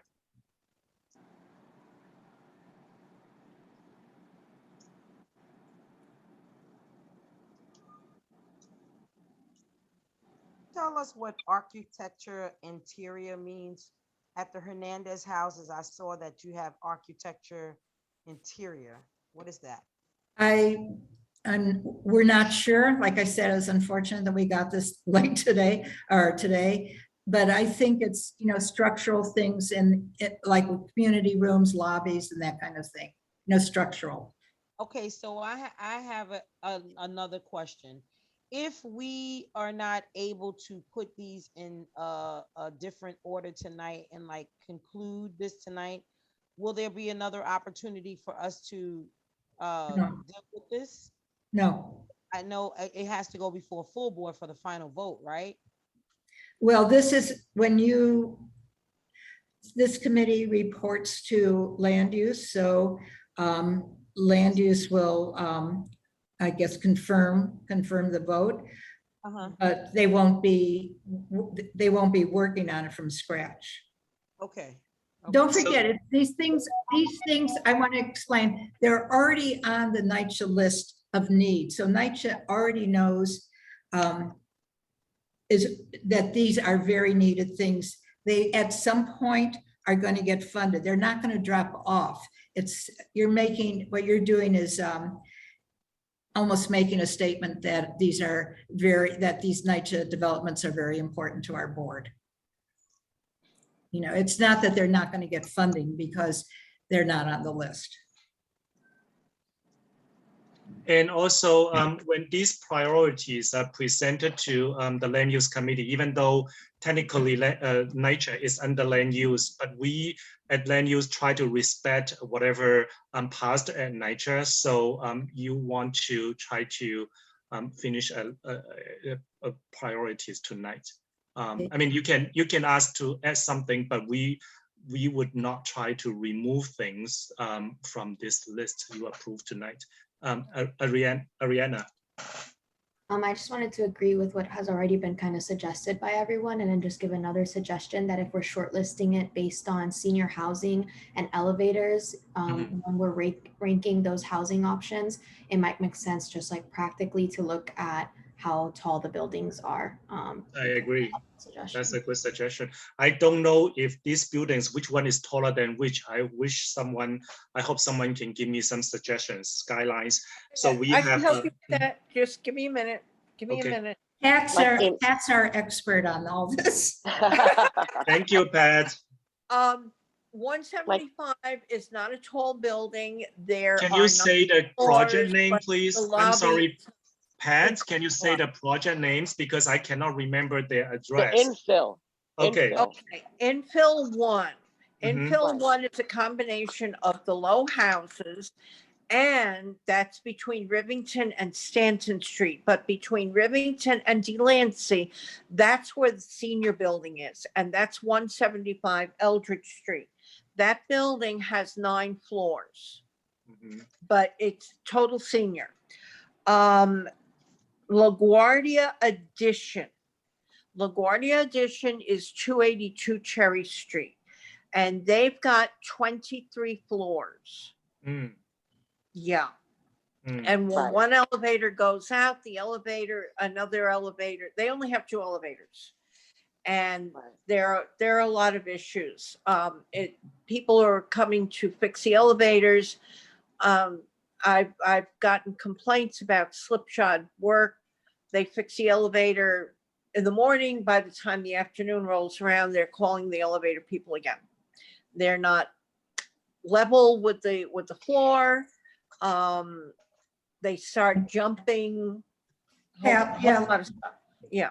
And it's As long as, I mean, I think we know, that the need is there. You're. Oh, yes, definitely. So we know I have the need a is there. question about 45 Allen. You didn't say 45 Allen is a senior building. No, no, it's not a senior building, but it's practically a NORC. There are a lot of seniors there. What is the But name of it? if you could just go Oh, I back see. to. It's a yeah, top one. okay. It's the top one. Yeah, the elevator, yeah, they need help with elevators, but they do need a lot of help with lighting. There has been a lack of lighting for, oh gosh, I've been working on that for over a year, since before COVID. And they still haven't gotten lighting over the parking lot. Not funded. It's not funded. Pat, how many floors is 45 Allen? 45 Allen, give me a minute, hold on. I have to sort of exit my full view here. Okay, I'll tell you in a second, just give me a minute. Okay, thank you.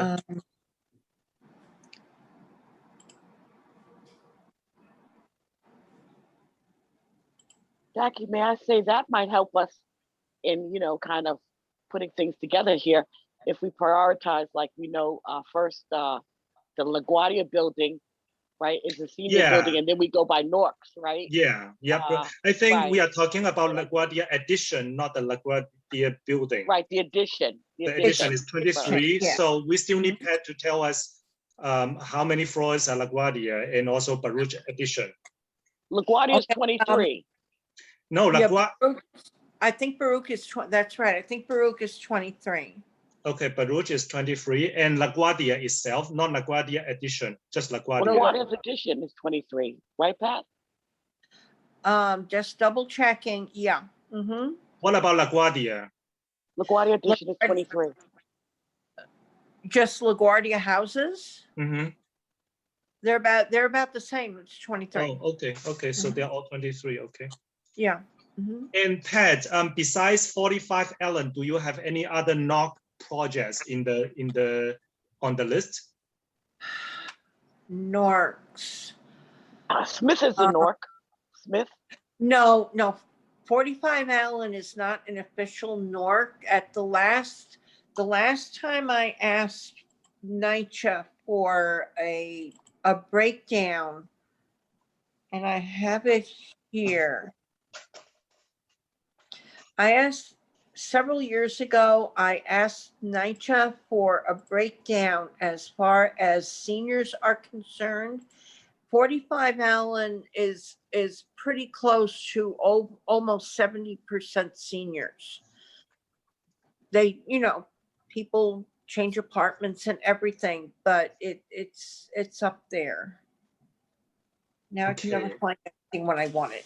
Thank you, Laura. Demographics, yes, here we are. Thank you, Laura. So here's the thing. If 45 Allen is not officially a NOC, I don't know what is the criteria we are putting it on the list. I mean, if we want to put it on the list, yes, we can, but I feel like the other 4 buildings, we go by senior building and then we go by the need for elevator. That seems to be more. Right, right. Exactly. No, I understand. 70% seniors is pretty needy. Okay, all right. So I think we have 5. Do we need more, or I think we are good? I don't see new comments, so I think we are good for 5. Sorry, So Jackie, can you say the development's names again and the amount of floors? Yes. Thank you. Yes, I'm gonna do that. So we have 3 buildings. They are all 23 stories. We have a LaGuardia 23, LaGuardia Addition 23, Baruch Addition 23, Infield 1, 9 floors, and 45 Allen, 14 floors. And the first 4 buildings are all senior buildings except 45 Allen, which is 70% seniors. Wait, LaGuardia itself is the senior building, or LaGuardia Addition is a senior building? LaGuardia Addition is a senior building. LaGuardia Houses is regular residential. There's a mix of everything. It's just LaGuardia Addition. That's a senior building. So LaGuardia itself is not a senior, it's a mix, No, right? LaGuardia Houses is the development. Okay. Right, so on Madison Street, it's Rutgers comes first, then LaGuardia, then Gouverneur Gardens, then Bladdock. Okay. So we have LaGuardia Addition, 23 stories. We have Baruch Addition, 23 stories. Infield 1, 9 floors. And 45 Allen, 14 floors. Okay, but infill, you need to specify 175 Eldridge because infill 1 includes all the low houses. Okay. 175 Eldridge. Right. I don't know which one that is. I don't know It's which. right building. across the street from University Settlement. So is it 1, 2, or 3? Oh, infill, okay, infill 1 is between Stanton and Delancey Street. 175 Eldridge is right across the street from University Settlement. I know where it is, but I don't know what the name of it's called. It's called LES Infill 1. That's what it's called. Okay, so it's just LES Infill 1 is how Nycha. It's the entire development. Yes. Yeah, so put the whole entire development. Okay, but the low houses do not have elevators. The only building that has elevators is 175. Well, that's fine. So what they have okay. elevators for LES 1, it'll be those elevators. They'll work out fine. And Pat, do you know where Lower East Side Rehab Group 5 is? Lower East Side Rehab Group 5. I don't think it's in Margaret's district. Oh, I think you're right. I think it's in the East Village. Yeah, I think so. Sorry. Calvin, can you put the 4 buildings on your screen under the 2 expense items, please? I just put it in the chat. What is it that you want? Oh, I just put the 4 buildings in the chat. I want Calvin to buildings to his file with the 2 expense items under the 2 expense items, so we can vote together. So I want you to exit this file and go to the 2 expense items you just showed us a little bit earlier. Are you okay? Yeah, give me 1 second. I can do that. Yep. Jackie, you have a hand raised. Oh, thank you. Let me see who. Ariana. I have a quick question. Do we know how many elevators there is in Baruch Houses Edition? Because it has also 23 floors, but if there's more elevators than LaGuardia Edition, then we could prioritize based on that too. We don't have that information. I'm sorry.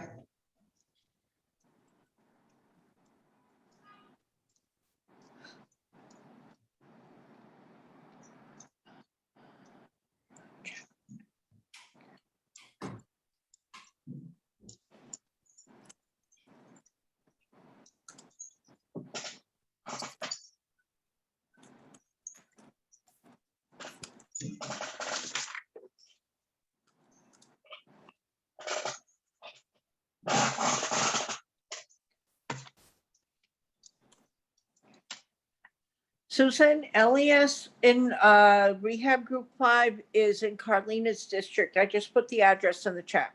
Oh, thank you very much.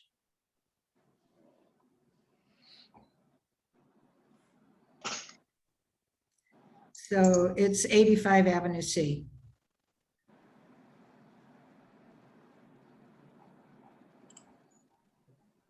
Group 5. I was just curious, I mean, they're asking for elevators too, but I have never heard any particular complaints specifically about that development. Which is why I didn't know where it was.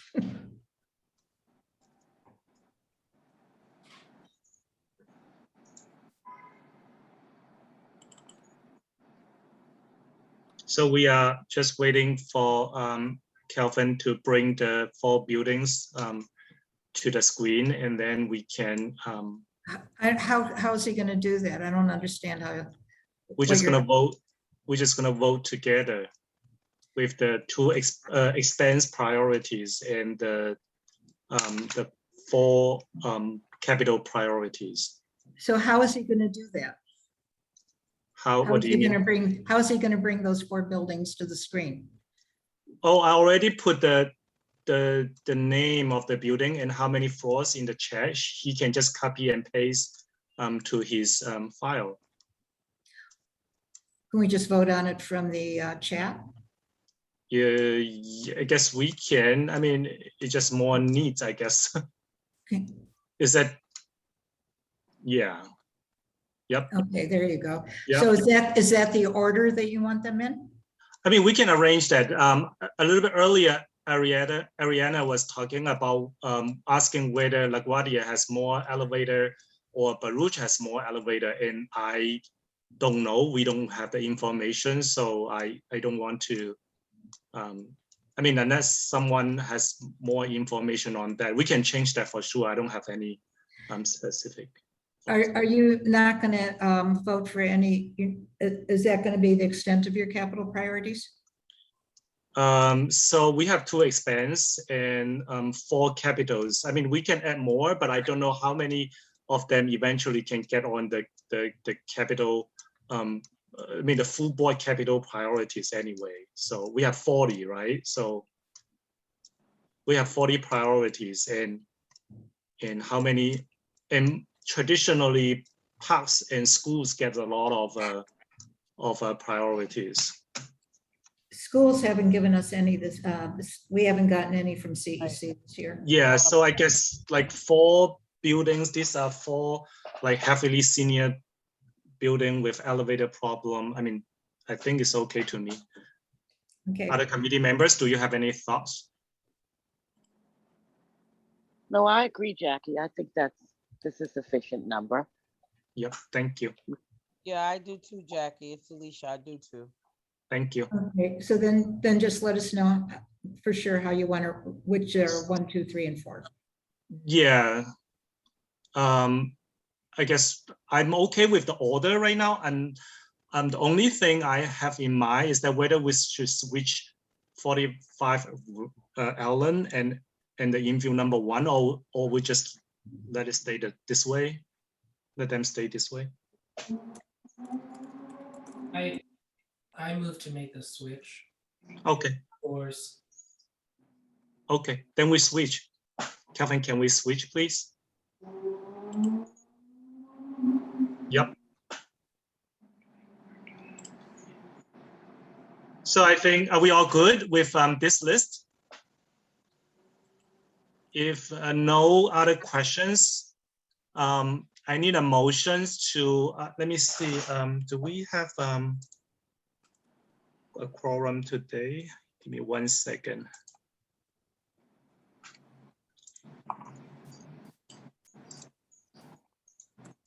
We do have a quorum today, so if no one has other questions, can anyone make a motion to pass this expense and capital priorities along with the DNS? I make a motion. I second. Thank you, Sandra and Tariq. Okay. So I want to do a roll calling to make sure everyone vote yes, or everyone vote, I'm sorry. Let me go back. Jackie Wong, yes. Alicia Lewis Coleman. Yes. This is also the final vote. Yes, yes, yes. Thank you. Eric Diaz. Eric? Eric? Okay. Let me see. Canal is not here. Laura Lugo? Yes. Thank you. Tariq Ramos? Yes. Thank you. Sandra Strawden? Yes. Thank you. Ariana Choi? Yes. Thank you. Camille Napoleon? Not here. I'm gonna go back to Eric. Eric, yes. Eric Diaz. Iris has a hand. I'm gonna go back to you, Iris. So the motion has passed. We are going to submit this DNS and You didn't call on me, Jackie. oh, I'm so sorry, Troy. I'm so sorry. You know, But I'm a yes. Thank you, Troy. Sorry about that, Troy. When I'm doing this and doing that, I just kind of like getting out of hand. So the motion is passed. I'm gonna send this DNS and all the priorities to the land use for approval. It is very likely this is just gonna be approved as is. Land use, we try to respect the subcommittee, so we will not make too much changes. Thank you for that. And before we close tonight, Iris, you have a hand. Okay, Jackie, just before after Iris is done speaking, could I take a minute now that we've done all this just to address what Tariq brought up about whether the office does outreach? Sure. Okay, Iris? Iris, you're muted. I'm so sorry. Yes, hello. Yes, Iris. Hey, how are you? Good afternoon. Good evening, everybody. No, I just wanted to confirm, this is Iris from Congresswoman Velasquez, that Columbia Baruch houses is 72 Columbia. I believe they have 23 stories and 2 elevators. And I know, and I heard from Camille that they're always out, those elevators. All right. But we don't know that we think they're funded. They're funded already. Okay. I know I haven't seen the list, but I just wanted to make sure you guys know. If you shoot me an email tomorrow, I'll send you the list. Okay, sounds good. Thank you so much. No, Baruch houses and Baruch addition is 2 separate things. Am I correct, Susan? Right. Okay. Correct. Thank you. Okay. Susan? Yeah. You want to talk about outreach? Yeah, so Tariq, I'm very surprised to hear that someone said that the office does outreach for Nycha. We've never done it. Traditionally, the chairs of the committee did it. I remember Nancy Ortiz, I remember every month sending out flyers. She actually had some of the maintenance people put them under doors. I'm not sure what other chairs have done since then, but we simply don't have the resources to do that. We try and do outreach, like for the budget hearing, we try and send that out to like all the community groups and that kind of thing. But, you know, I certainly wish we did, but I think we have to depend mostly on members. And that's one of the reasons that when members are picked by the council members and borough president is that they represent a wide geographic area and different residences so that they, you know, have those relationships with throughout the district. So I'm kind of surprised. I never heard that before, so I'm just surprised. But I wanted to be able to clear it up. And I, as a member of the committee, I want to help support, right? Sure. And the community board, and especially in moments like this, you know, I said yes to this, but you know, making sure that we have the outreach from these developments to come talk to us about these things, so that we are better prepped and informed to make these decisions on behalf of the community, you know. And so that was my only thing. But Susan, I thank you for all that you do. Yeah, thank you. And absolutely, I 100% agree with you. I will say this last year has been particularly 10 times harder than any other previous year. And I just wanted to add that this subcommittee, we really have to work together on that to make it work. I think every single one committee member needs to work together on this because we are rather small committee compared to other committees. Alicia, I'm sorry, I saw your hand and I just jumped to you. I'm sorry. Alicia? Alicia or Patricia? Alicia. Can you hear me? Yes. Yeah, what I wanted to say is, you know, like all of us on this committee, because this committee is so small, it's a subcommittee, but it's a very important subcommittee, right? And so like we know that because we are representing the Nycha and Section 8 divisions of our community, I will encourage all of us to reach out to the tenant leaders to go on the CB3 website and register their names so that they can be on the mailing list and they'll know about the meetings when we have our subcommittee meeting, and they can be actively involved because their voices can be heard if they wish to attend the subcommittee meeting. And I mean, I think it's a informative way for people, especially now since we're still on Zoom, to get actively involved. I mean, I emphasize this all the time. I mean, yes, Susan is absolutely right.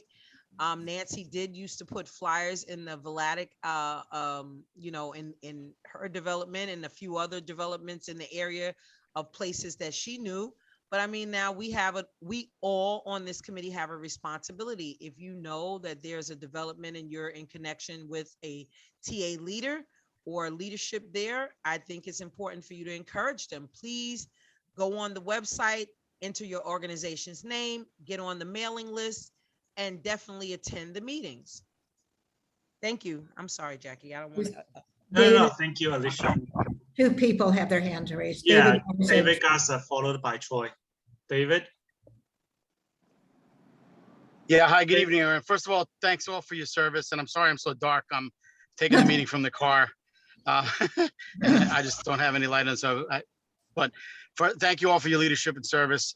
This is kind of related to Tariq. I understand this committee and the DNS and the capital expenses are one topic, but on this note, when a particular development raises an issue to a community stakeholder like myself or another settlement house, but the issues are not around capital, but around quality of life, is that something, you know, is that best to work like in individual relationships, or is there a way to leverage community board to help get Nycha's attention? There's just specific, you know, on quality of life issues in a particular development. If the group of residents there is organizing and elevating the issues to a, you know, in this case, a trusted entity like Henry Street, what would this committee recommend to do with issues like that? Give an example of what you mean by quality of life.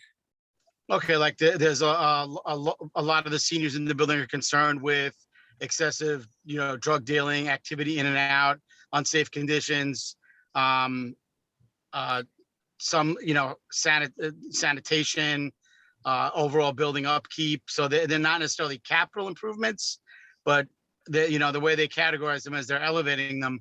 And I have a meeting set up with the group because I said, of course, I'll learn more about the issues so that I can be better informed as to how to help advocate. But I jumped on here knowing that this was the Nycha subcommittee and thought maybe I get some guidance. Yeah. So those kinds of issues have been brought recently. Brichetti brought very, very similar issues to the committee. I would also want to work with the NCOs from that Nycha development. And, I would, you can ask to have it put on the agenda, but I would want to bring everybody involved, which would be, the council person, PSA for Nycha, and, ask them all to come to the meeting. Okay, so I'll do some groundwork. I'll get more information and I'll stay Yeah. close and circle back. For Great. something like sanitation, that might be something that if you let me know, like a specific thing that we might be able to deal with just immediately, in addition to the other problems are much more difficult. Okay, thanks. And then parting question is, so the DNS, is that that was just voted on, and of course I'm concerned with Nycha's, but also the Human Services DNS that's going to be voted on tomorrow. Is there, is that correct, right? There's Yes, a come to meeting the tomorrow. meeting. Great, I'll be there. Maybe I'll have a different lighting situation, but I'll be there. Thank you. Thank you, David. Troy. I just have a few questions. Maybe Susan could help. Sure. We could reach out to the NCOs, all the public officials we want to come to our meetings, but we can't reach out to the community at large. I find that disheartening. Why not? Why in a not? way. Why can't Because you reach out? you just said that the office doesn't do that. Oh, I wasn't saying that I was going to do it. I'm saying those are the people that should be brought. I know, but we're voting on these people's livelihoods right now, and they're not privy to this information. Like I have a problem with that. Well, they should be invited. You're saying that I Yeah, should the do it. office should be inviting them. Isn't Well, that what that the would office be does? fine if you can get more money for community boards. I think At least the TAs from these buildings. We have all the buildings here. I think on that issue, what we can do right now we already finished our agenda items for today, but I think what we can do is that we should have a list of all the emails, of TA emails, and that's the least we can do. I believe you do have it. I think we should have a list of the TA emails, and at least before the meetings, when we have the agenda available, we send them the agenda. Are you asking the office to do that? No. I mean, I guess this committee need to come to have a consensus on that. I mean, I guess this committee should. If in the past this committee did that, then maybe in the future this committee can continue to do that. I just heard from Tariq that the committee members wants to support the work more, right? So I think, and to be honest, community board members, every single one need to get involved, not just this committee, but like all other committees as well. I hate to say,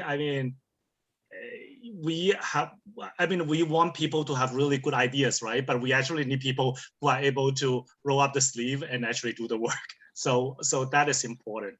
Tariq, and then Laura, and then Iris. Yeah, no, I think I enjoy. I think this is a great dialogue that we're having, and I think it's needed. And I know the agenda for full board this month is already laid out. So I think like even for November's full board, maybe thinking about, I think it would be great for the full community board to just have a discussion on outreach, right? And how we can all do outreach. And I think what David is bringing up, a point on quality of life, for our Nycha tenants, I think is something where committees can be collaborating. Nycha subcommittee could be collaborating with the public safety committee, You know, I sit on the Transportation Public Safety Committee. Drugs for kids, violence. In Nycha, there was just a whole gun shooting in the circle on 10th Street the other day, as my niece is walking through.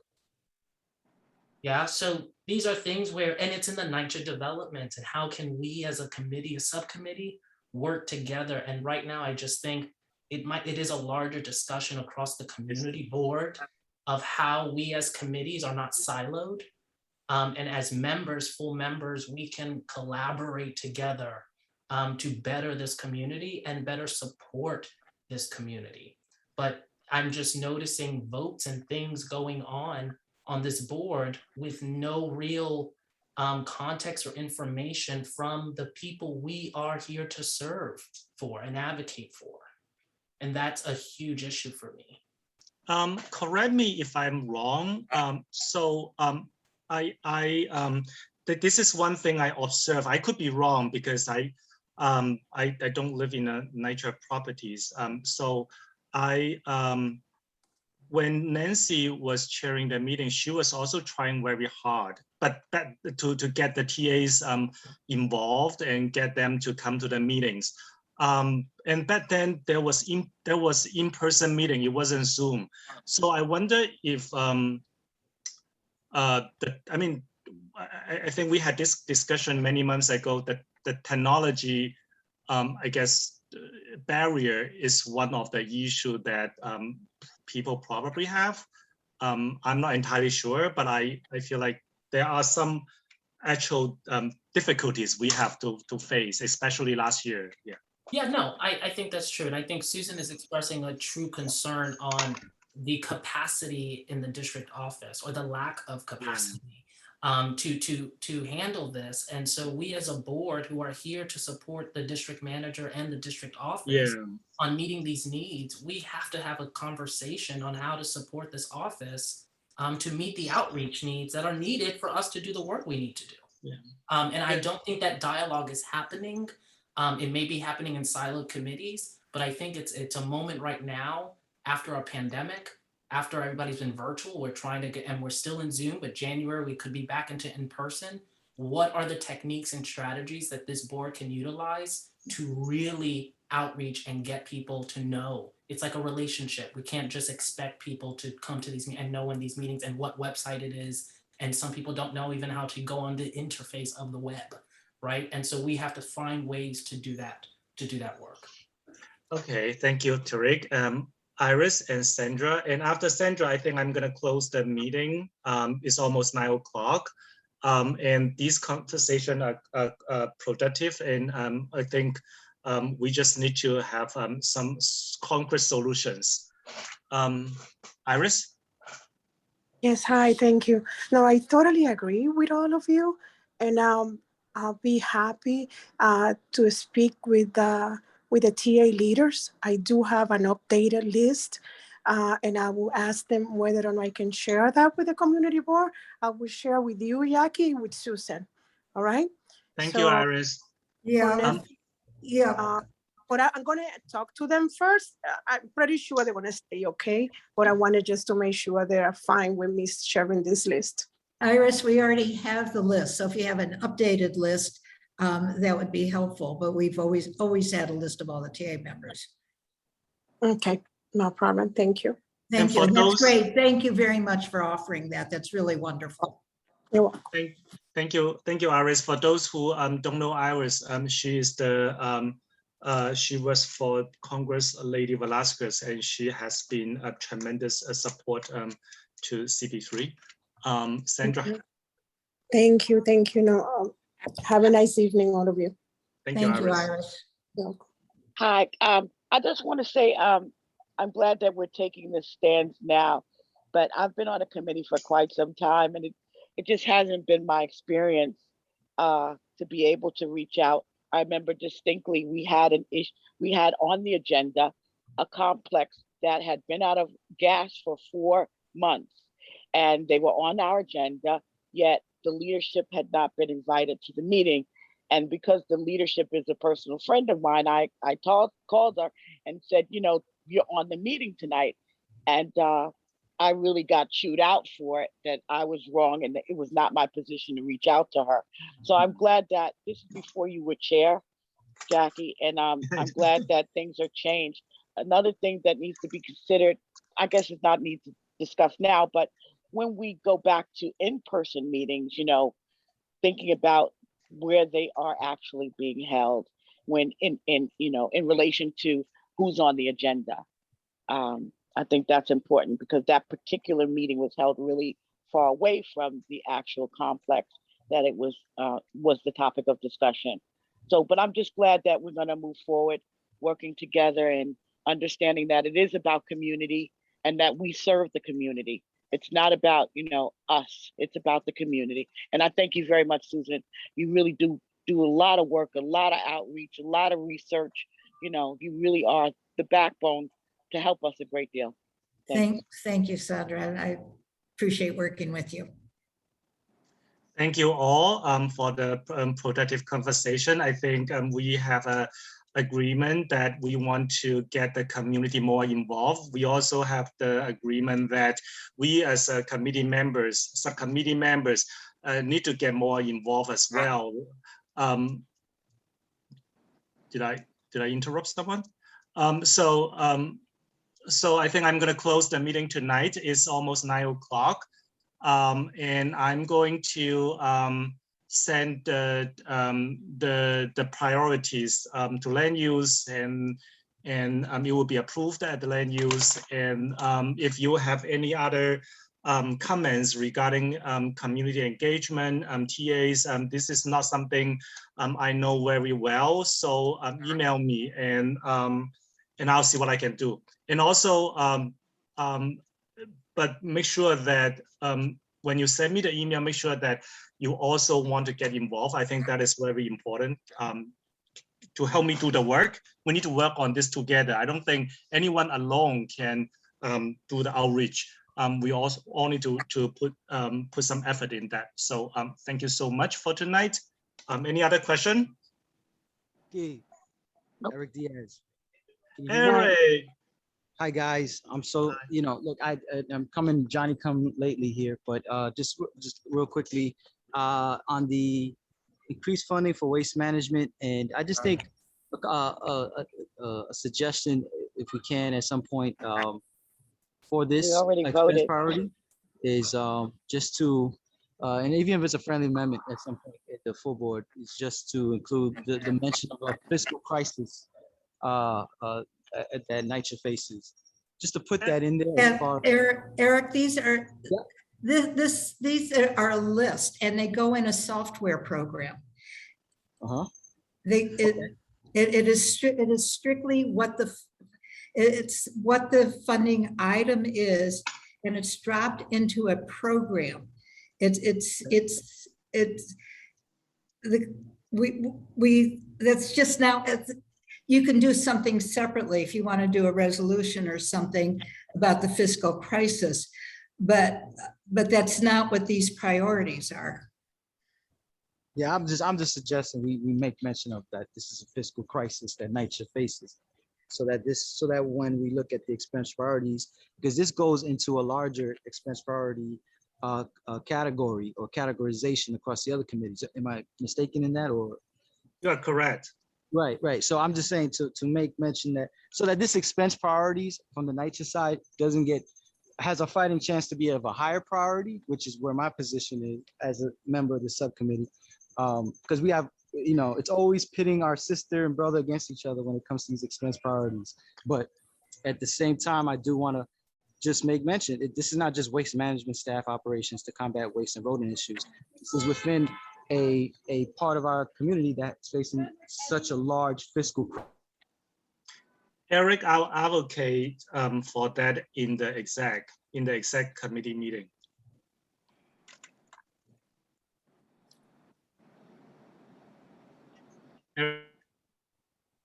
Eric, can you? I make a motion to adjourn. Thank you. All agreed? All right. Good night, guys. I'll see you. Email me if you have my email address. Email me if you have any thoughts and questions And then otherwise, I'll see you in full board. Thank you.